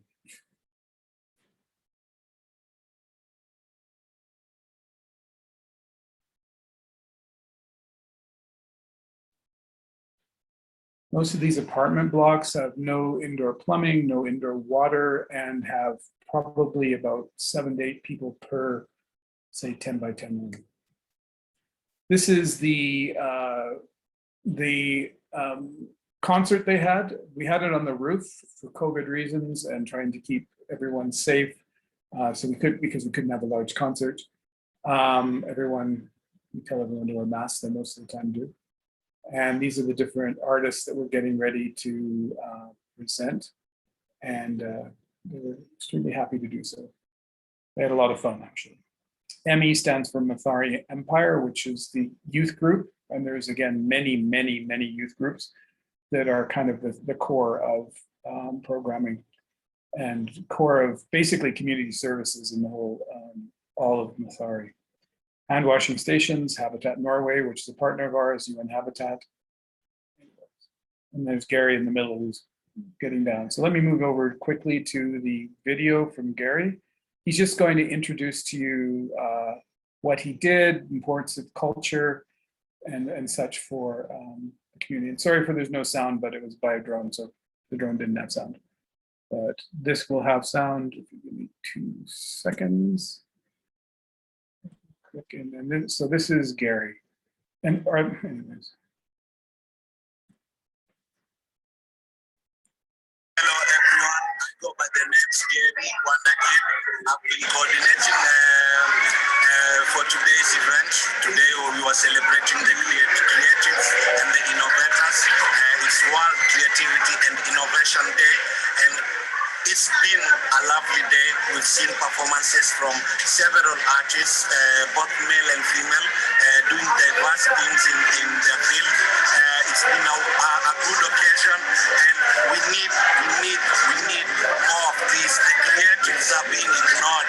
We need some more of this, yeah. But I want to say thanks for the event, for the day. I want to thank UN Habitat. Much. I want to thank Mathare Environmental, and also I want to thank Mathare Empire for making this event happen. It's been successful. It's been a good vibe. I hope you guys will watch the footage. It's beautiful, I promise. And let's see what the future holds as we create our urban future. Thank you. Nice. Hello everyone. I go by the There we go. Anyways, so that's, again, that's How's that coming up? Okay, everyone can see me, right? Oh, I have to stop sharing. That's fine. Okay, there we go. Yeah, anyways, that's Gary. Mathari Empire is a youth group there that organizes cultural events. Much of the culture plays a really critical role in informal settlements. It's one of the only times that people oftentimes can come together to really celebrate what they're doing. Oftentimes we don't see kind of the, I guess, lived lives of people who live at this level of poverty, where we're talking the vast majority of them make under $5 a day. And it's just, I think it's important to note, and I think it's also really important to balance, to look at the two sides when we're looking at needing to get to the environment and needing people to have the natural environment, and then look at the environment we were just in, where these people probably have absolutely no chance to do so.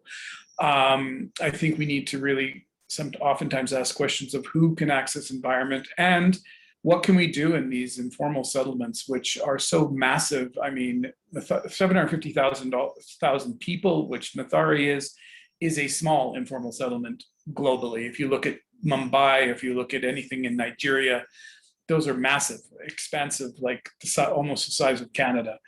And people stacked up 1,000, 1,500 per square kilometer and such. So I think it's important when we're, I guess, reflecting on culture and such, to really reflect that the vast majority of the world live in poverty, and that we need to, we clearly need to promote culture, and we also need to look at the basic needs that people are facing and ensure that people have a sustainable livelihood and lifestyle to get by. Thank you very much. Thanks, Douglas. Next on our agenda is Miss Yvonne Young. She's the manager of urban design, City of Brampton. Thank you, Alex. Hi, everyone. I'm Yvonne Young, manager of urban design with the City of Brampton, a city of 0.7 million population within the Toronto region in Canada. I want to start off by saying, as a member of the City Hall, we are facing a lot of challenges every day, but also as a designer really loves challenges, because with every challenge, it also inspires innovation. And I think this is what this talk is about. So 3 key challenges that we are facing within the City Hall is limited resources. We need more efficient operations. And also we need to sustain a feedback loop to tap into the hidden resource within the civic society. So what I want to share with you is a tangible example that I have the good fortune to work with Ken Greenberg and Maddie Samitidi on this panel in here over the last couple of years. So it is about looking at infrastructure differently, both hard and soft. So that means not just focusing on upfronting transit, water main, and sewer, but also making the critical human services available from day one, so that we can use that to shape demographic.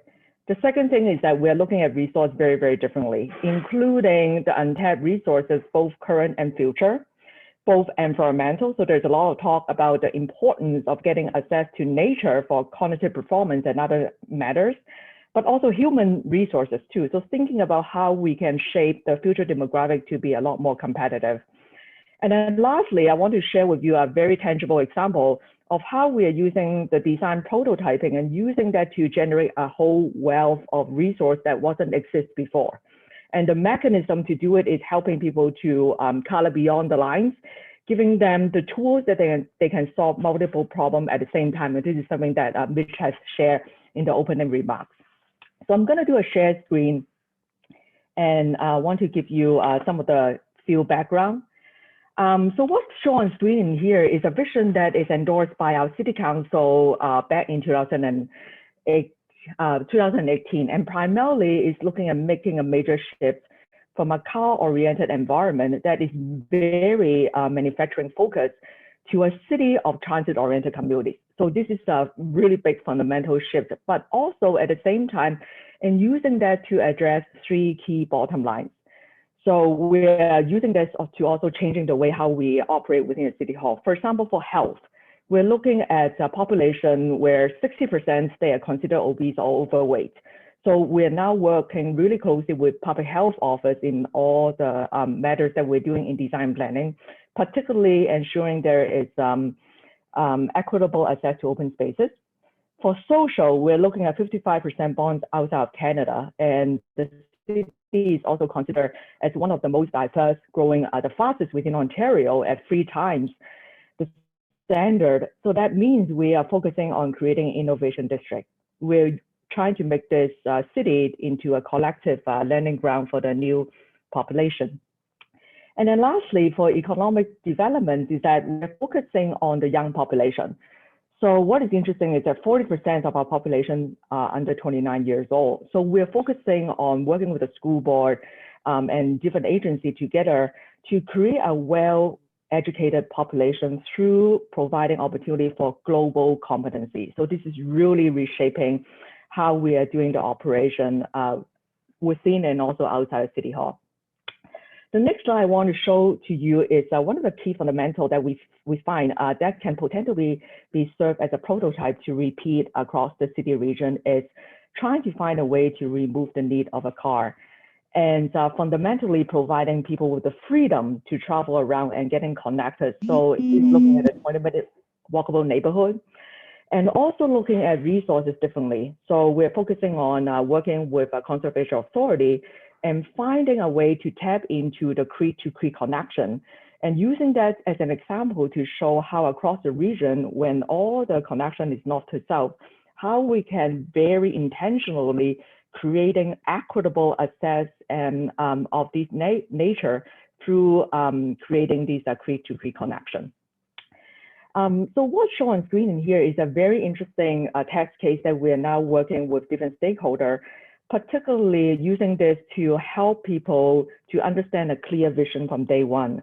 And they can use it with the shared platform to look at multiple scales. So that means very intentionally when we're creating a 20-minute walkable neighborhood is early on already orchestrating the conversation and thinking about what are the needs from both public sector and private sector, and using this to create the shared digital platform that private sector can also use, so they can use it to kind of test their phasing and test their model. The last slide I want to share with you is a very exciting project that we're working on.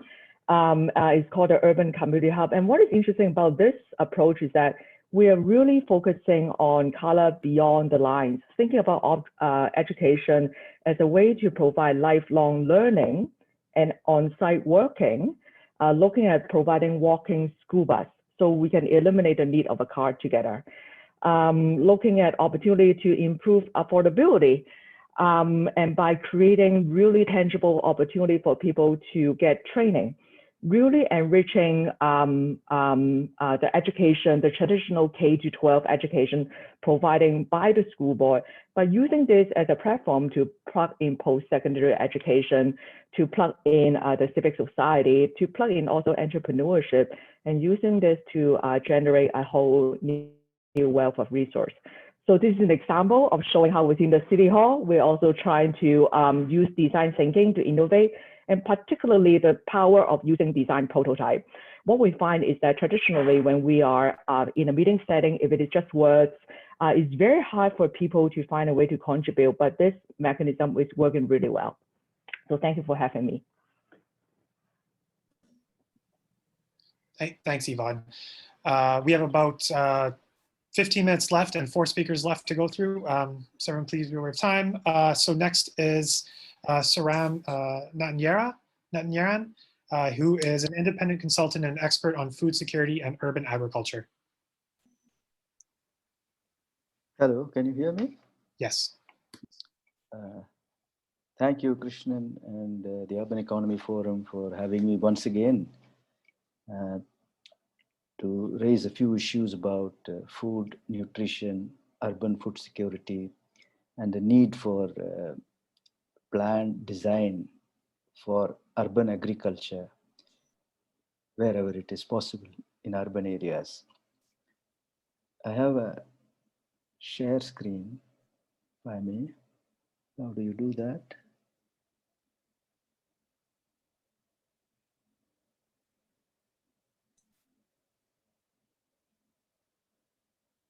Can you share the screen?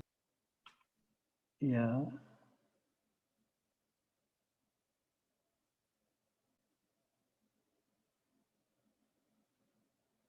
Have you got it?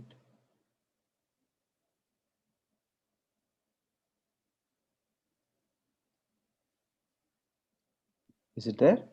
Can you all see it? No, you have to hit the share screen button and then select your file that you would like to share. I have the share screen button and this. There you go. Yes. Yeah. Okay. So this is titled Hyper Innovation, Vertical Farms and Urban Nutrition. I use particularly the word hyper because of the speed and scope with which the technology of producing food has advanced in the past 2 decades or so. And the speed and scope has been so powerful as to infringe on everybody's life, just like the information technology revolution or the social media or other technologies that we are constantly engaging with and unable to get rid of. And slideshow. Okay. So the basic theme is to flash a few points about the technological innovations in food production and how they are relevant for urban nutrition and food security. I deal with it in 3 parts in this short period of time, but they are very short parts.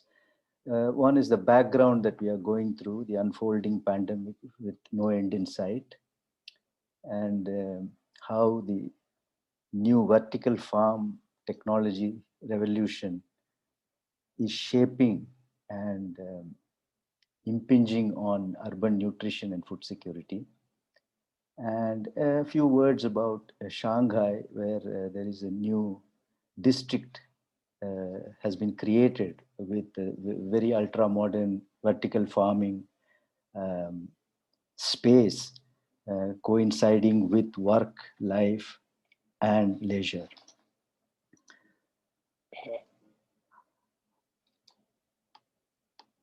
The slide doesn't seem to be moving. Click it. Yeah. There it is. Okay. So the ongoing pandemic has highlighted 2 major fault lines in the urban sphere. One is related to housing and the other is related to food. All of you must be aware from the media coverage of America, where tenant evictions and access to food have been very important news items in the media.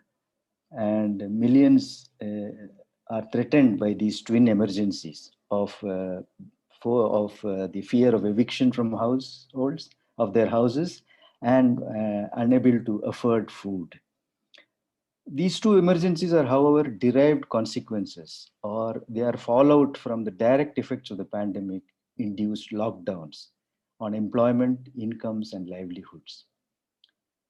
Last year, the UN Secretary General had warned that there is a serious risk of economic collapse if this pandemic is not dealt with in the right way. And in this background, I would like to place the issue of how local self-sufficiency in food in urban centers might be one of the important elements to plan for in the future. I'm glad that Camilla and Michelle Cohen had referred to the importance of urban sustainability and the importance of urban farming in it. Krishna and I have been having some discussions on this as to how to integrate this idea into the Urban Economy Forum. And we also have a proposed project to study urban agriculture in China where it is extremely relevant given their very small land area and shrinking arable land. That apart, this particular presentation is part of the project work that is being compiled for that. Now, we've seen rapid advances in microelectronics, computing, and information technologies on the one hand, and post-green revolution technologies in the area of farming and plant technology. These two streams of modern technology began to be fused in a combination, and that is what has been the result in the vertical plant factories, as it's called, the vertical farming is called these days, and which does away with arable land and instead utilizes specialized inputs to grow food on a large scale. Advanced genetic engineering, semiconductor technology leading to LED lighting, as well as nutrient-enriched water constitute the ingredients for this whole vertical farming. The technology, information technology has also permeated into outdoor agriculture or conventional agriculture, and it is now called in China as smart agriculture. And it incorporates drone technology and control, management of inputs, and the crop development is done digitally and highly controlled through programming. The vertical farm idea began somewhere around 2010 when Dixon Despomier, who was a professor at Columbia University, microbiologist, along with his student, developed this whole idea of vertical farms. For those who don't know about it, this is a fairly well-known concept. And wrote this book called Vertical Farming, Feeding the World in the 21st Century. According to him, there is the extreme position that can be taken is that you actually do not need any land for farming if we have vertical farms supplying all the food. This capability of this technology to supply food for all. And he raised 5 points which are very interesting. And he says that farming for such a huge population that the earth carries today will actually ruin the environment if we destroy more forests, bring more land under cultivation, and do more intensive farming with the current industrial model of farming with chemical inputs and pesticides. So he suggests high-rise glass farms which reuse and reduce water, mostly in urban areas. He's talking about urban settlements, which will be the dominant collective unit in the future. Reduce fossil fuel emissions. And according to some of his estimates, you need just 5 acres of 30-story high, which will equal about 2,400 acres of arable land, which would probably be enough to feed a large city like Toronto. And incorporating other technologies like hydroponic greenhouses and aquaponic technology integrated with fish production and aeroponic, which is soilless agriculture, it would be possible to solve the problem of availability of food for the entire planet. Hi, Saram, could you please provide your... This is the last part of my thing, and this is an example based on this vertical farm incorporated into the city designing itself has been attempted in Shanghai. It's a 250-acre land in one of the district, which contains housing, commercial space, vertical farms, and public spaces. It will grow mainly green vegetables and also fish in the future. Some of the pictures from this design, which was completed by a firm called Sasaki. And this is the very technical, detailed model about how different aspects join together in a closed circuit and highly tech intensive.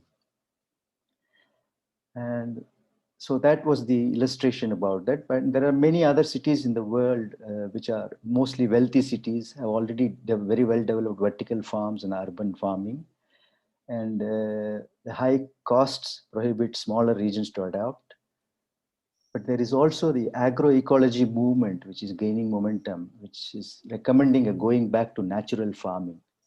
Therefore, there is likely to be an intense debate between choosing vertical farms or agroecology. And these are very hard to predict scenarios. And therefore, we have to resort to our creativity and innovation to figure out how we can feed ourselves, especially in urban areas. Thank you. Thank you so much. It was really interesting. And again, I mean, as you identified, food and housing have become some of the major issues, especially following COVID, and the need to look at how we're going to feed ourselves as the more and more people are coming onto the planet and seemingly less and less capacity. So thanks so much. Next up, we have Marissa Kokoris, the Executive Director and founder of Aura Freedom International. Aura Freedom International is a grassroots women organization that works to eradicate gender-based violence and human trafficking through advocacy and education in Canada and South Asia. Marissa? Thank you, Doug. I was wondering if I could share a slide or two while I say a couple words. I'm going to keep it really brief since we are over time. Okay, thank you. So good afternoon here in a snowy Toronto, snowy day in April, and evening or morning wherever you are. And thanks for inviting me to this, this really cool panel, and to include the voice of women and girls and gender diverse people in the discussion today. I think it's really, really important to expand, when we talk about innovation and creativity, to expand the conversation to include marginalized groups who are often not seen as a way to innovate, or often not seen as innovative just in being themselves and just existing. So I want to start off by saying that healthy cities and communities start with healthy women. And in many communities and cultures, women are the traditional custodians of their families and all those around them. Gender-based violence is fracturing those families and communities, and it's fracturing tons of communities here in Canada. It's disrupting education. It is creating intergenerational trauma and addiction and poverty. It is limiting economic empowerment, as we know, and it's perpetuating poverty. It is destroying cities. And sadly, it is robbing us all of that infinite talent and creativity that we would be able to experience from those people who are experiencing gender-based violence. And gender-based violence is and has been a global emergency in human rights abuse for centuries, yet has never been treated as such. So what I want to talk about today is how GBV, which is gender-based violence, how eradicating it can bring us closer to achieving the Sustainable Development Goals, can bring us closer to achieving healthy and vibrant cities. Municipal leaders convene regularly to discuss economy, migration, poverty, disease, and climate change. But we, the grassroots feminist sector, know that the eradication of gender-based violence and the empowerment of women and girls and gender diverse people can bring everyone increased wealth, health, peace, and climate justice to our communities. And the eradication of GBV, once again, will bring us closer to those SDGs that everyone is really keen on achieving. So grassroots feminist groups have known this for a long time, that eradicating violence is the key to a lot of development. We've said it many times, and we're saying it again now in 2021, that when you break a woman down, you break down her family and entire community. And when women and girls are healthy and safe, their families and communities thrive. The only way forward is to go back to the beginning, to the root causes of violence and exploitation. And I've heard a few people speak about equality, and we have to look at patriarchy and gender inequality. And then we have to look intersectionally at systemic racism and colonialism and what that has done to communities here in Canada and beyond. homo and transphobia, ableism, classism, and more. Equity is everything. So gender-based violence in Canada, to us and many of my colleagues and peers, is a national emergency in Canada. So it's time to act accordingly. Our Relentless Resilience Campaign, so Aura Freedom is a grassroots women's group based here in Toronto, and our Relentless Resilience Campaign looks at different forms of gender-based violence like femicide, like intimate partner violence, like missing and murdered Indigenous women and girls. We engage with males and those who identify as men and boys. We look at systemic racism and how GBV affects racialized women. But a large segment of what we have done with the Relentless Resilience Campaign is through an intersectional look at gender-based violence, we have displayed, showed, proven that if we end GBV, we will become closer to achieving the SDGs. Now, I'm not going to go through all of them because we don't have enough time, but if we just look at the first few, like no poverty and zero hunger, we know that many Canadian women must choose between leaving an abusive relationship or facing poverty. Many of the women that we work with here in our organization, the first thing they need is a roof over their head and a domestic violence shelter when leaving a violent situation. And they also need food cards, grocery cards for food. Evidence shows that women stay in violent relationships or return to violent relationships to avoid poverty for themselves and their children. And women who leave a partner to raise kids on their own are more likely to be poor. We know this, we've heard it, and we've heard about the increase in violence during COVID. If we look at sustainable cities and communities, which is very important in our discussion today, on any given night, thousands, over 6,000 women and their kids sleep in emergency shelters. In Toronto, some women that I work with are waiting, I think that's even longer now, 14 months plus for housing, living in domestic violence shelters for 14 months plus. Domestic violence shelters is emergency housing. It's not transitional housing. It should be for a very short period of time. And we know the housing crisis facing women and their children who are experiencing gender-based violence. It affects health. Women who have experienced sexual assault are more likely to attempt suicide. And probably one of the saddest facts in our NGBV to achieve SDG snapshot is that children who are exposed to family violence have 2 times the rate of mental health disorders as those from nonviolent homes. These kids are the future of our cities. And so when we talk about healthy cities and innovation and creativity, when we look at how can we creatively move our cities forward, we have to look at gender-based violence. We have to look at the inequities that women face, systemic racism, gender inequity, and harmful gender norms that contribute to violence against women. It affects education. If you could please share your concluding remarks. Yes, absolutely.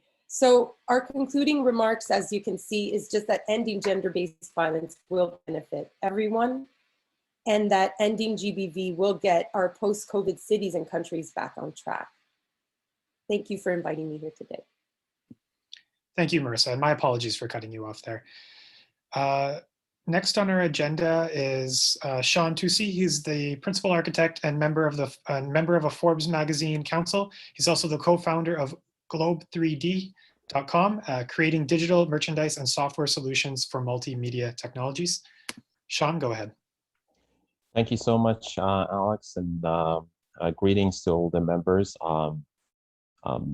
Considering to save some time, I'll sort of minimize the presentation, but if anybody would like to collaborate or discuss this or take it further, I would love to.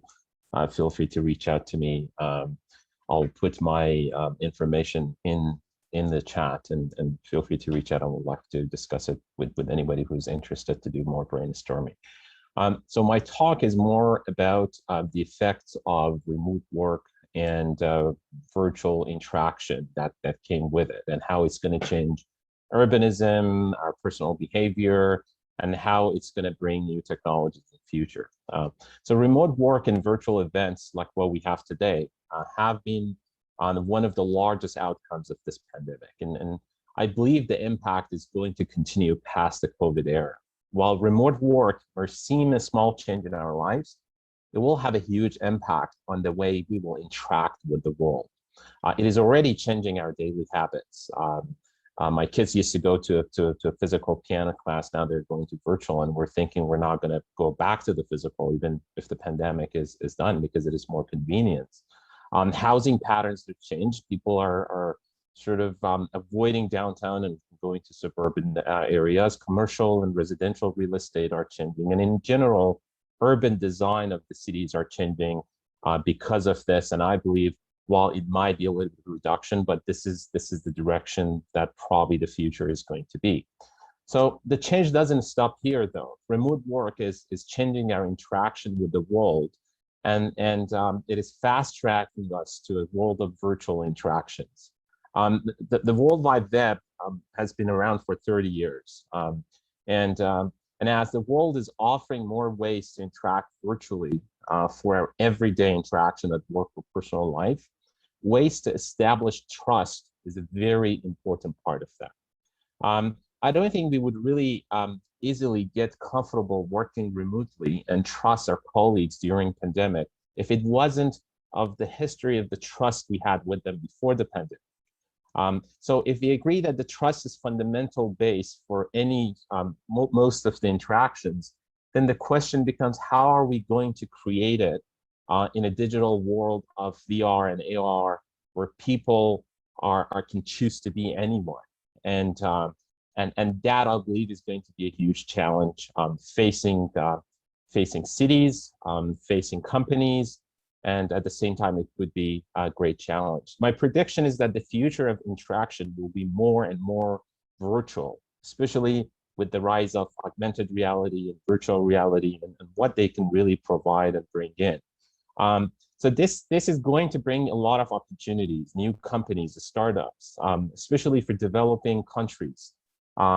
And beside that, we're going to see a lot of more remote works, virtual meetings, virtual trade shows, virtual museums, and virtual events. But at the same time, the challenge of trust is going to be something that is going to haunt us, and it's going to only grow as these opportunities grow. So issues we are facing even right now around online misinformation and fake realities and fake videos are just the beginning. And I believe this great challenge will at the same time bring us the future Googles and Amazons as a great opportunity. Technology startups that we focus on solutions to establish trust and solve this issue in a future world, and impact that they're going to have in our cities and our people and our future lives. That's it.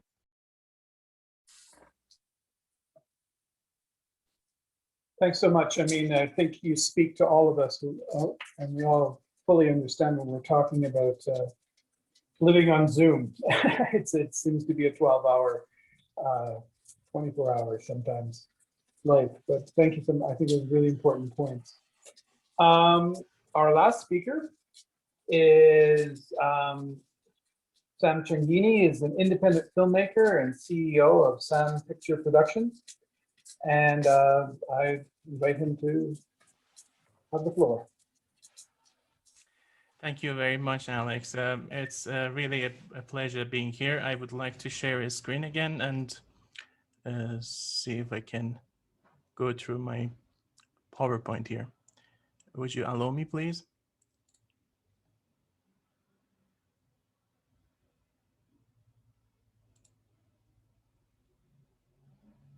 Should be able to, Sam. Okay, I try. Mm-hmm.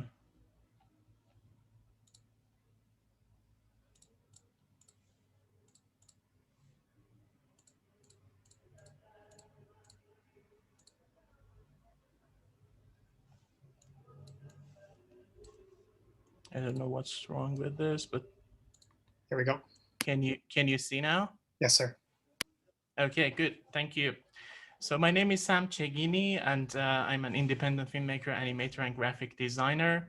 Today, I want to take this opportunity to talk about limitations that can lead to innovation and creativity. And it's based on my experiences making videos. I've been making videos for the last 15 years. I started making them when I was 14 years old. And this is my first studio, by the way. So walking in this direction goes way back. I've grown up in an artistic family. My mother is a painter. My sister is a musician. My uncle, my late uncle, who used to live with us, was a painter, musician, and poet. And my father used to play an instrument, but in an artistic family, somebody has to earn money. So he left playing instruments. And I was 13 years of age, 14 years old, that one day my uncle walked into my room and asked me if I could send his script to Steven Spielberg. He had written this script. And of course, I knew that who Spielberg was, of course, but being 13 years of age, I was not really afraid of getting in touch with him. I had the courage to send the script to him. So I searched online for his email address, and I eventually found something, and I sent the script to him. I have no idea if he received the script, but it taught me something that I could connect with the world sitting here in my room and make connections. I could just connect to the world. And I got to connect with a lot of people from around the world. So the internet has always been this magical door through the world for me and opening new horizons for me. When I was 18 years old, I came across this call for entries from my favorite artist, Krista Berg. They wanted to do a music video for A Spaceman Came Traveling. And I had this whole image of the video in my head, but it was too expensive to make. Being 18 years of age with absolutely no budget and no equipment, I started connecting with the actors and actresses I had in mind for the roles, and very famous ones. I even got to talk to one of them, and of course she just passed because they didn't really believe me that I'm going to make a video for Krista Berg. So the reality really hit me pretty hard there, that I couldn't do much without a reasonable budget. And this opened my eyes to my limitations and what I had available. So I started changing my point of view, and I changed this whole direction of the film to animation. And I had no experience making one. I had just started studying graphic design in the only art school for boys in Qazvin, Iran. And I just bought some pastel papers and started drawing those scenes I had in mind using charcoal.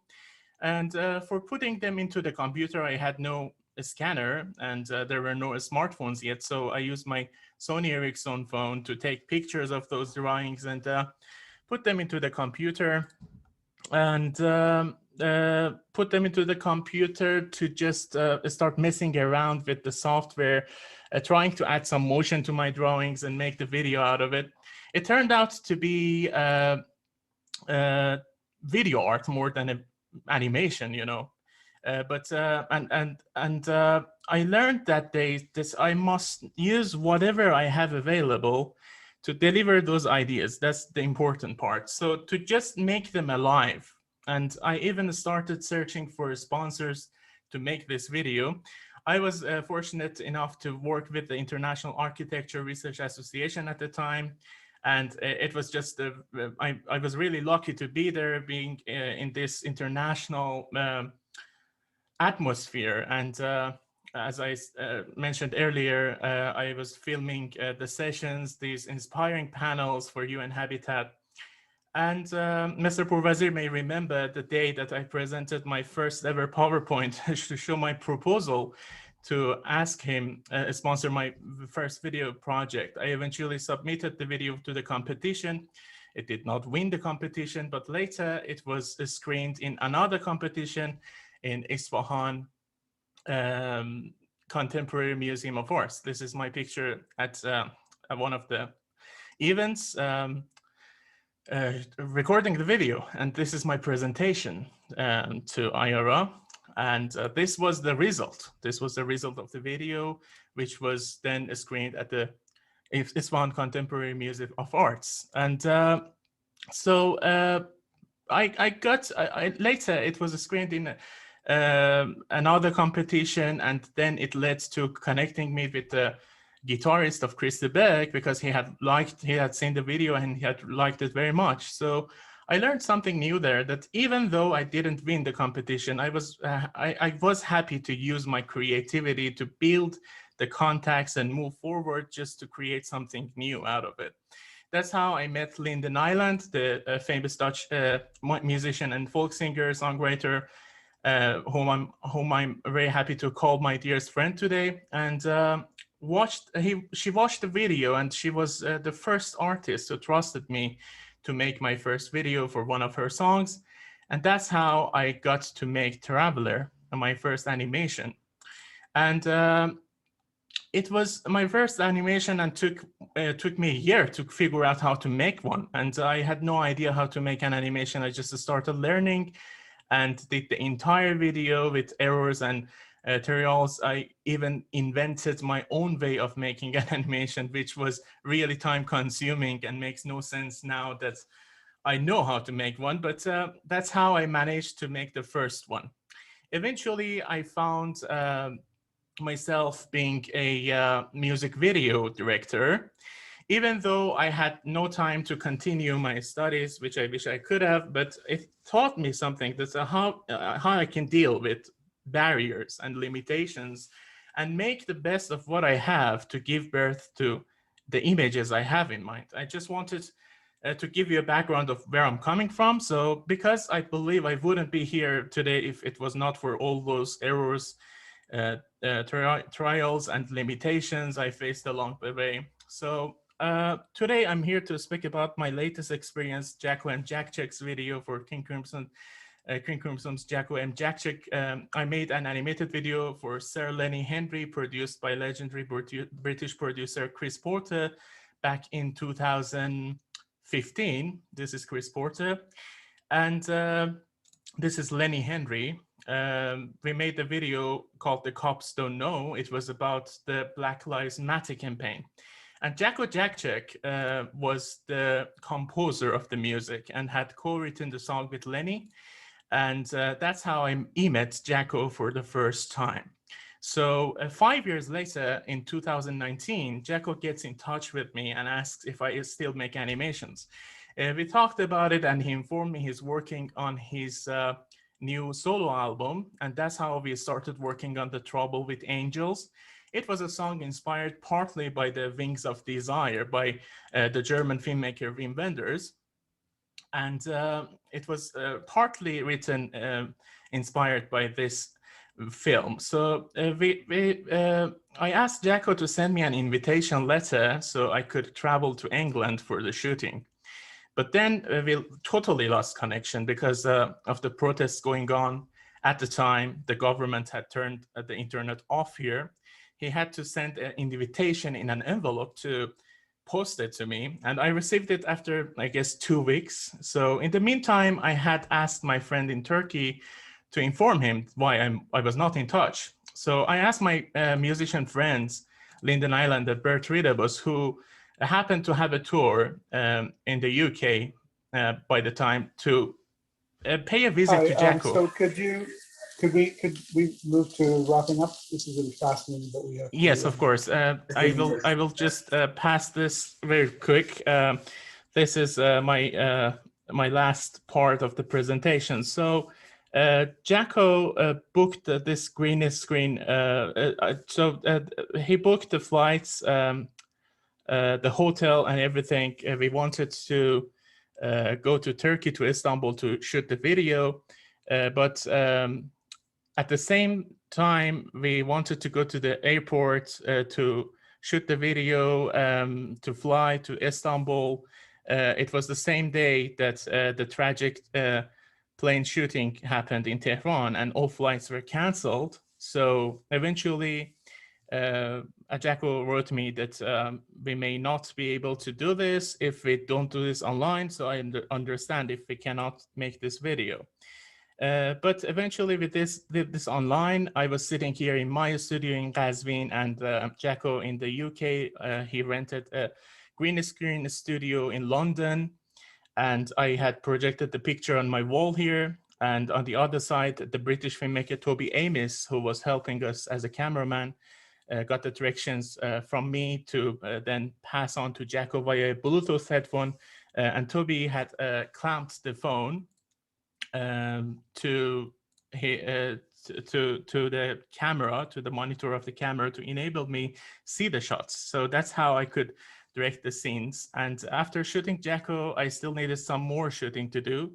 And as I wanted to do this in Iran, but as soon as I planned to shoot the videos here, the pandemic of COVID-19 appeared out of nowhere, and all the shootings were canceled again. So I had no choice to continue doing it remotely again. My dear friends Lyndon Island and Bert Riedebus offered me to buy a green screen in the Netherlands so we could shoot those videos remotely there. And eventually we did record the videos in the Netherlands and in partly in Turkey. So these are some shots of how we actually did this video for Jacko Jackcheck. And this is Netherlands. These parts are recorded in Istanbul. And those scenes were eventually shot and I could make this video. And not only we did make that happen, we made an entire new video for Jacko titled Uncertain Times, starring Al Morey.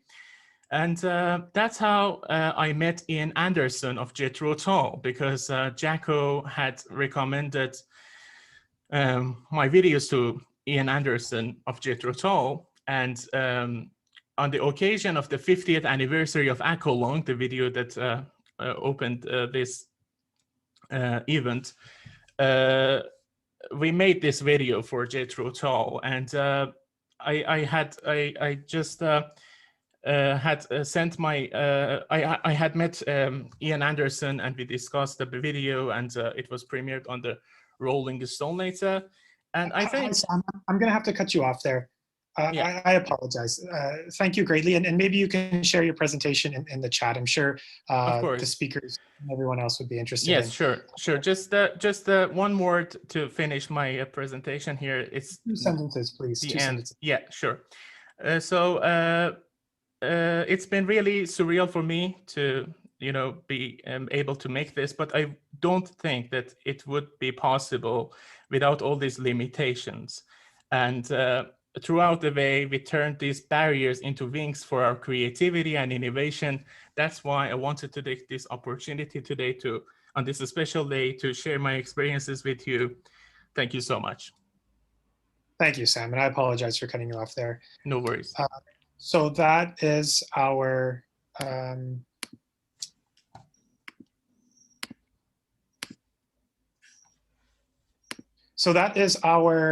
Creativity for Urban Future. I thank you everybody for coming. It was great to have so many different perspectives join us for this conversation. As we know, this is on occasion of World Creativity and Innovation Day, and the start of important dialogue as we discuss on how to move forward globally in a collective and collaborative way. Doug, would you like to share any closing remarks? Yeah, I think that covers it, Alex. I think it's been really amazing that the different interpretations of creativity and innovation and where it shows up in urban sustainability. I'm really excited to see everywhere from social inclusion to agriculture to sustainability, environment, I think, and the last presentation, which basically took us through the journey of a creative. So yeah, really excited. I hope this conversation can continue on, that we can continue to come together in different forms so that we can expand upon the ideas and how this moves forward.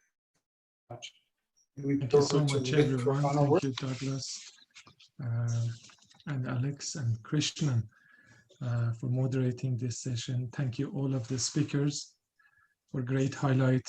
I learned a lot myself. As you mentioned, we have different vision, perspective on the subject of creativity. I believe creativity is so important. And by creativity, we always find some solution. We are able to turn our limitation to opportunity. and because we need to transform many things. I want to focus about lifestyle. We need to provide more room for creativity for young people, in different contexts. We need to involve and engage everyone to create kind of global movement for changing the world to have better world. Thank you so much. Maybe Krishnan, you want to say something?